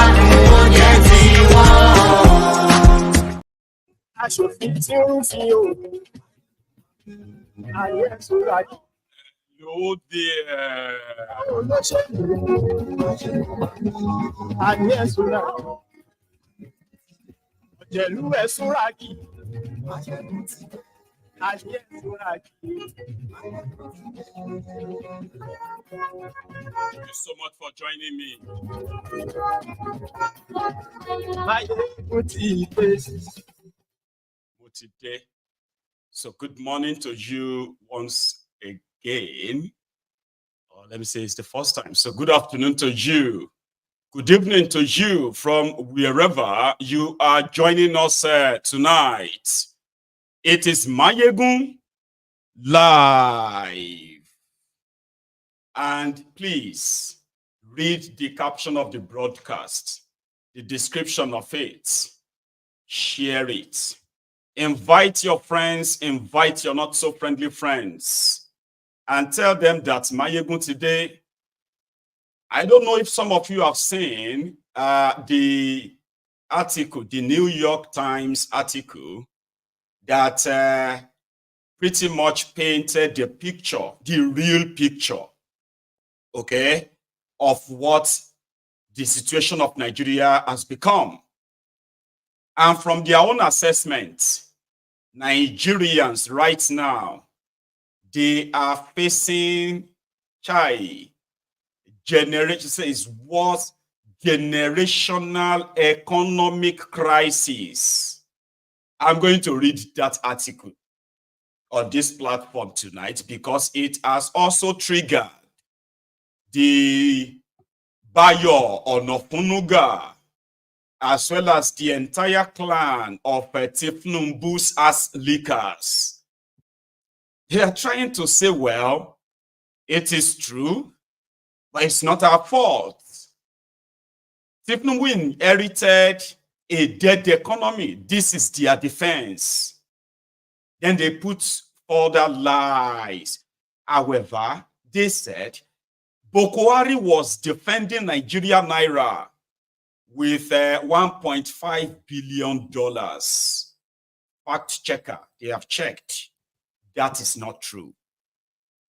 Also, from Onofunuga's defense, they said Nigeria was servicing the external debt and internal debt with over 97%. Fact checker also checked. They said it is true that almost 97% of Nigeria revenue was being channeled to servicing debts. Part of this money, now only 63% the federal government of Nigeria was paying, which simply means there are those who are seeing these guys as a rabid dog as we speak, and you need to know why. That article is written by Nigerians. And it wasn't just somebody sitting somewhere writing. It was like a report from everywhere. It is not different from what you know, but it's kind of just put it together for context, right? You'll be able to now understand. So is it that bad? It is worse. It is. So a lot of people are wondering how people are currently surviving. And if they are not surviving, how come they are not showing their rejection of this? Because take a look at this. In Idris's song, he made mention of what Thiefnubu and his gang, what they are getting for them, what they are actually like cornering for themselves. Okay. Then New York Times report, which is what we're going to go to first. That's the first part of this chart. Okay. They painted a picture that is not different from what a lot of people are already expressing. Most of them very much documented on this platform. The high cost of living. People knows why. So Thiefnubu's criminal gang, they are telling themselves that they are reforming Nigeria. Okay. And their reform is why people are in hardship now. But in reality, there is actually no reform except them reforming themselves, enriching themselves. So I have something for you here. My 12. We'll do 10,000. This one 10,000. How much is this one? This is 8,000. Wala ti wa Nigeria. 8,000. This one 10,000. This small one. This one 15,000. This one 35. 45. 25. My father not Ghana le man big. 85,000 tomatoes. Tomatoes 25. This one okay. 11.5. Come on, your John. Don't be. I show my friends. They made a combine market. The other one, you know, go say 3,000. Where are we going to in this country? Nigeria, we are hungry. No food, no light, no water. Is cost, Gary is cost. We can't even buy rice. See our children hungry. No food, no light, no water.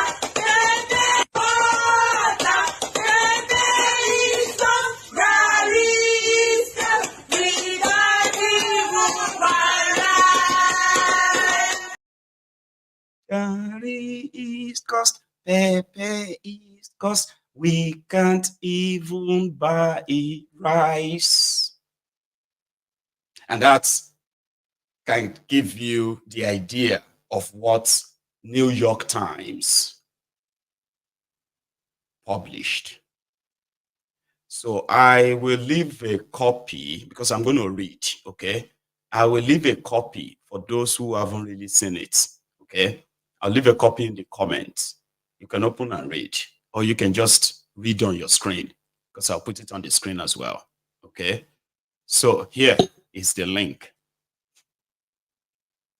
However, the New York Times report, which has made the Thiefnubu's rogues going crazy as we speak, is that one on your screen, okay? But let's go through it, and then you can tell me if any part of it is a lie, all right? And this is a report from New York Times, right? They cannot arrest them, okay? Let's go through it quickly, the next few minutes, right? So they said Nigeria confronts its worst economic crisis in a generation. People in Africa's most populous nation are suffering as the price of food, fuel, and medicine has skyrocketed out of reach for many. The picture on your screen, let's see if I can embolden that further. Just for this, okay? Now, that picture of this lady on your screen is a woman suffering from hypocalcemia caused by a lack of calcium in a hospital in Nigeria. Food prices have shot up and Nigerians are not eating enough. So she doesn't have calcium, which means her bones and all of them are weaker, possibly can't walk anymore, okay? Now, let me put that back up, right? Now, if you see any part of it that is a lie, you can say in the comment yourself. The reporters, the people who reported this and then published this on New York Times, I actually saw their names earlier. Let's see if I can probably put out too. There were about 3 of them. I'll come back to that. Let's continue. So Nigeria is facing its worst economic crisis in decades, with skyrocketing inflation, a national currency in free fall, and millions of people struggling to buy food. Only 2 years ago, Africa's biggest economy, Nigeria projected to drop to 4th place this year. The pain is widespread. Unions strike to protest salary of around $20 a month. People die in stampedes, desperate for free sacks of rice. Hospitals are overrun with women racked by spasm from calcium deficiencies. The crisis is largely believed to be rooted in 2 major changes implemented by President elected 15 months ago: the partial removal of fuel subsidy and the floating of the currency, which together have caused major price rises.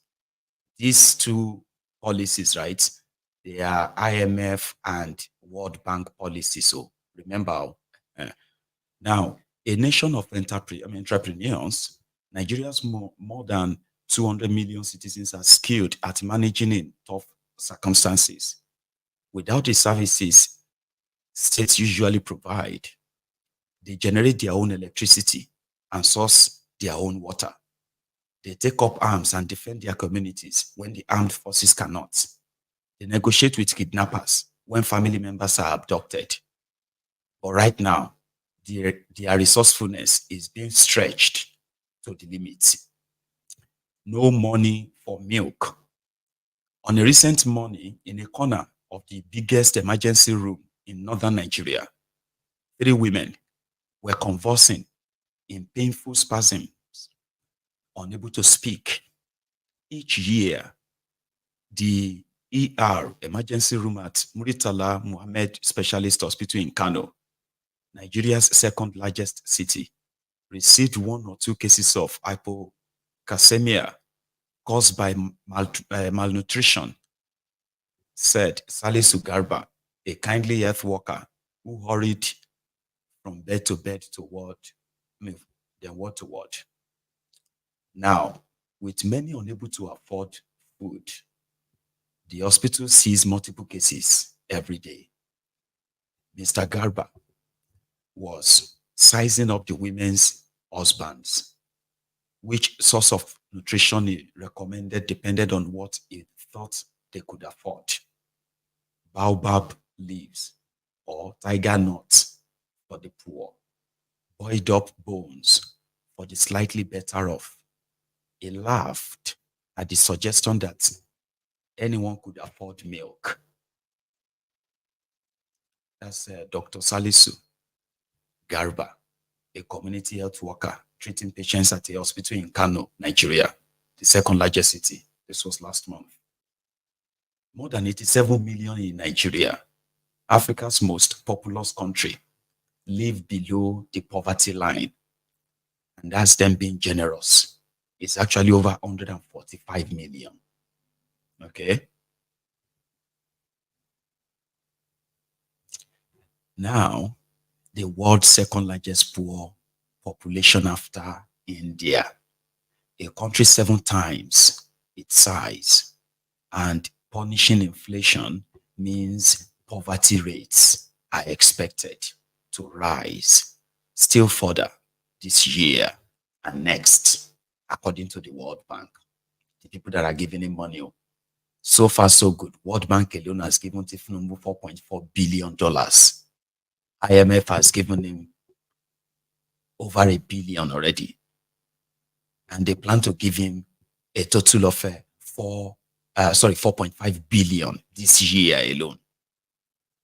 Last week, unions shut down hospitals, courts, schools, airports, and even the country's parliament, striking in an attempt to force the government to increase the monthly salary of $20 it pays its lowest workers.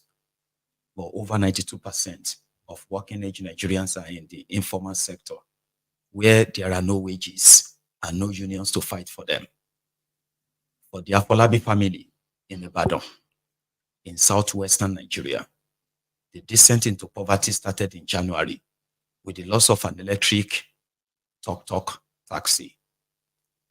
Forced to sell the taxi to pay his wife's hospital bills after the difficult birth of their second child. Babatunde Afolabi turned to occasional construction work. It paid badly, but the family managed. Take a look at this. Patients waits to be seen at the Muritala Mohammed General Hospital in Kano. But then he said, cassava, the cheapest staple in many parts of Nigeria, tripled in price.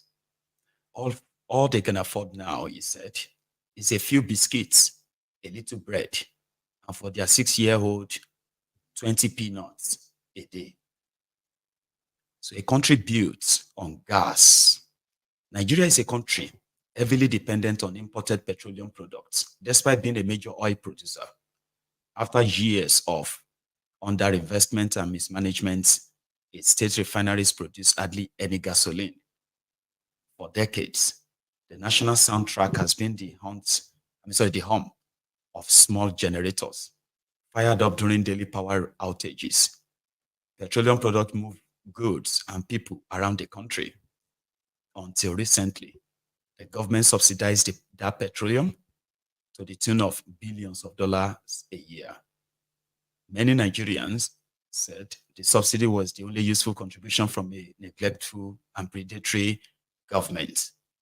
Successive governments have pledged to remove the subsidy, which drains a hefty chunk of government revenue, and later backtracked, fearing mass arrest. So Bola Thiefnubu, who was unelected, who was selected as Nigeria's president last year, initially followed through. In quotes, "It was a necessary action for my country not to go bankrupt," Mr. Thiefnubu said in April at a meeting of the World Economic Forum in Saudi Arabia. Instead, many Nigerians are going bankrupt or working multiple jobs to stay afloat.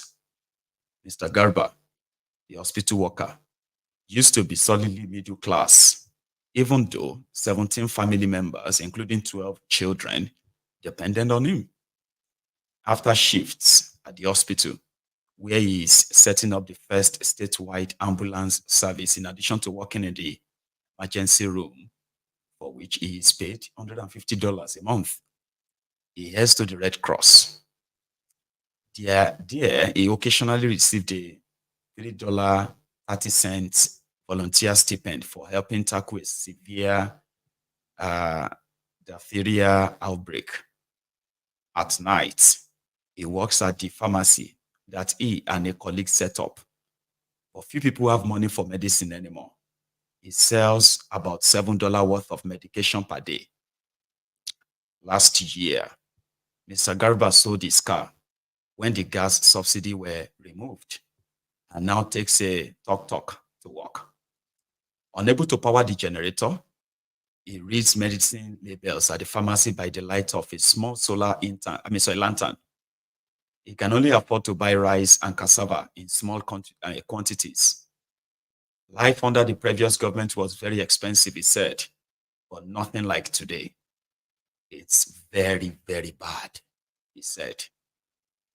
It's gotten so dire. It's gotten so dire that there have been several deadly stampedes for free or discounted rice distributed by the government, including one in March at a university in the central state of Nasarawa, where 7 students were killed. Mr.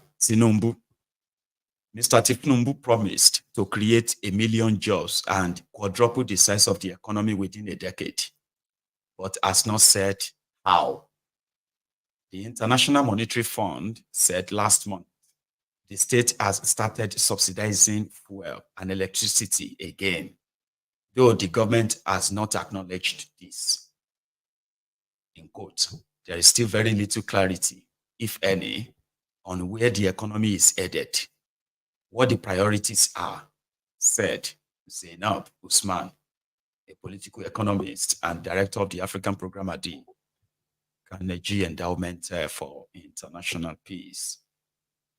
Just for a moment, okay? I want you to know that New York Times is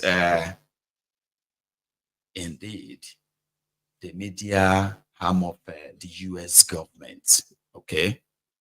And some believe that it is kind of remotely also run by the US Foreign Office. So somehow this subtle jibe and all of this that they are kind of publishing to the audience could be like a mixed sort of chalice. I'm more interested in the details therein. And then I want you to tell me if any of it is a lie or exaggerated as usual.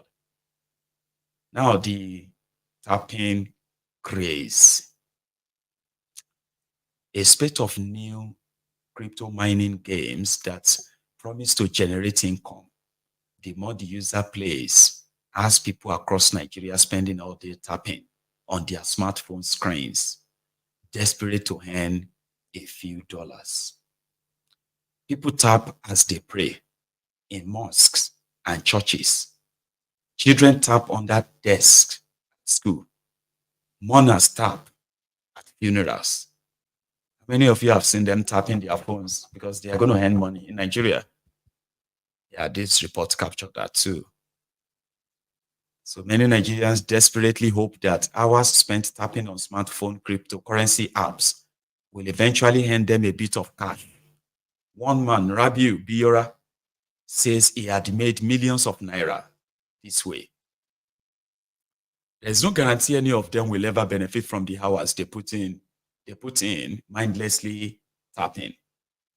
Then again, they can't count on the national currency, the naira. The government has twice devalued the naira in the past year, trying to enable it to float more freely and attract foreign investments. The upshot is lost nearly 70% of its value against the dollar. Nigeria cannot produce enough food for its growing population. Food imports rise 11% annually. The currency devaluation caused those imports, already expensive because of high tariffs, to explode in price. Nigerians can become paupers almost overnight, so they are searching for anything that might hold its value, or ideally, get them rich. So people are looking for me everywhere, said Rabiu Biora, the undisputed king of tapping in Kano, opening one of his 5 foldable phones to add to his 2.7 billion taps on the Tap Swap app. Not to attack me, but to collect something from me. A relaxed, business-like 39-year-old followed everywhere by young, tech-savvy acolytes. Mr. Biora would only say that he made over $10,000 from the previous tapping craze. This is Mr. Biora. So, he profits from everyone else's taps. So, he encourages them in posts on social media and by providing free internet to anyone willing to sit outside his house. Nigerians don't need much encouragement. Despite the risk and volatility, Nigeria has the second highest cryptocurrency adoption rate in the world. So every evening, struggling young men gather by Mr. Biora's home and tap. So please for help. In much of Nigeria, it's normal to share with your neighbors and give alms to the poor. Every day, people come to the gate of Kano's Freedom Radio station to drop off sheets of paper containing heartfelt appeals for help, paying medical bills or school fees, or to recover from some disaster. A radio presenter chooses 3 to read out daily, and often a sympathetic listener calls in to pay the supplicant's bill. But lately, the appeals have multiplied, and offers of help have dried up. Good Samaritans used to come to the ER and pay strangers' bills for them. Mr. Garba said, that rarely happens now either. Still, Mr. Garba said, the number of patients coming to his hospital has almost halved in recent months. Many of the sick never even make it.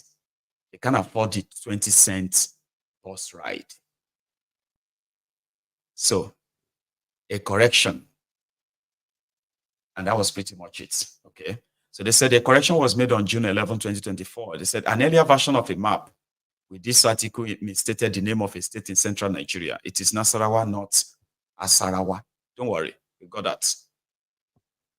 So please, if you are watching, can anybody just raise their hand and tell me if any part of that report is a lie or exaggerated? I know a lot of people will kind of agree that it didn't even cover anything. It's just like scraping on the surface, scraping the surface, like scraping that. Yeah, and that is why Idris Abdul Karim's latest banger, that's the kind of music we should be letting our children listen to. There are so many of you who listen to Jaga Jaga Jaga Jaga at the time, and then you've watched Nigeria gone through that slippery slope and threw down the rabbit hole today. Tell your children to come and sing this. I'll use that as the mini break first. He captured it well, and this is where he actually fired a shot at Adeboye. Yes, we'll continue from there, okay? Please. Àwa ló kàn, ó ti di ebi ló kàn. Ebi ń pa wá, Mr. Thiefnubu, ebi ń pa wá. And then Adeboye, children can sing this. Call them over.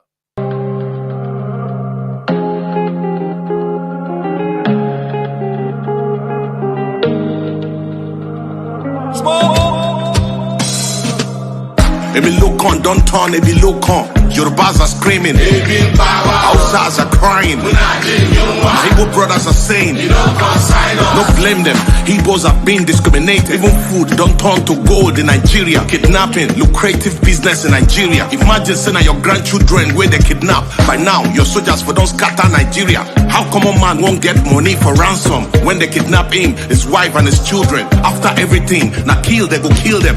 See, as Naira, they fall against dollar. Emi Lokan, don't turn to Ebi Lokan. And you say make we sacrifice for Nigeria. 7 billion to renovate your residence. 15 billion for your traveling allowance. That's not for you and your only vice president. 40 billion for Asurok maintenance. 5 billion for food and refreshment. 100 of millions for dogs and animals. Meanwhile, hunger they kill Nigerians. What did Nigerians do to warrant this treatment? Even Gary, they no fit afford for the family.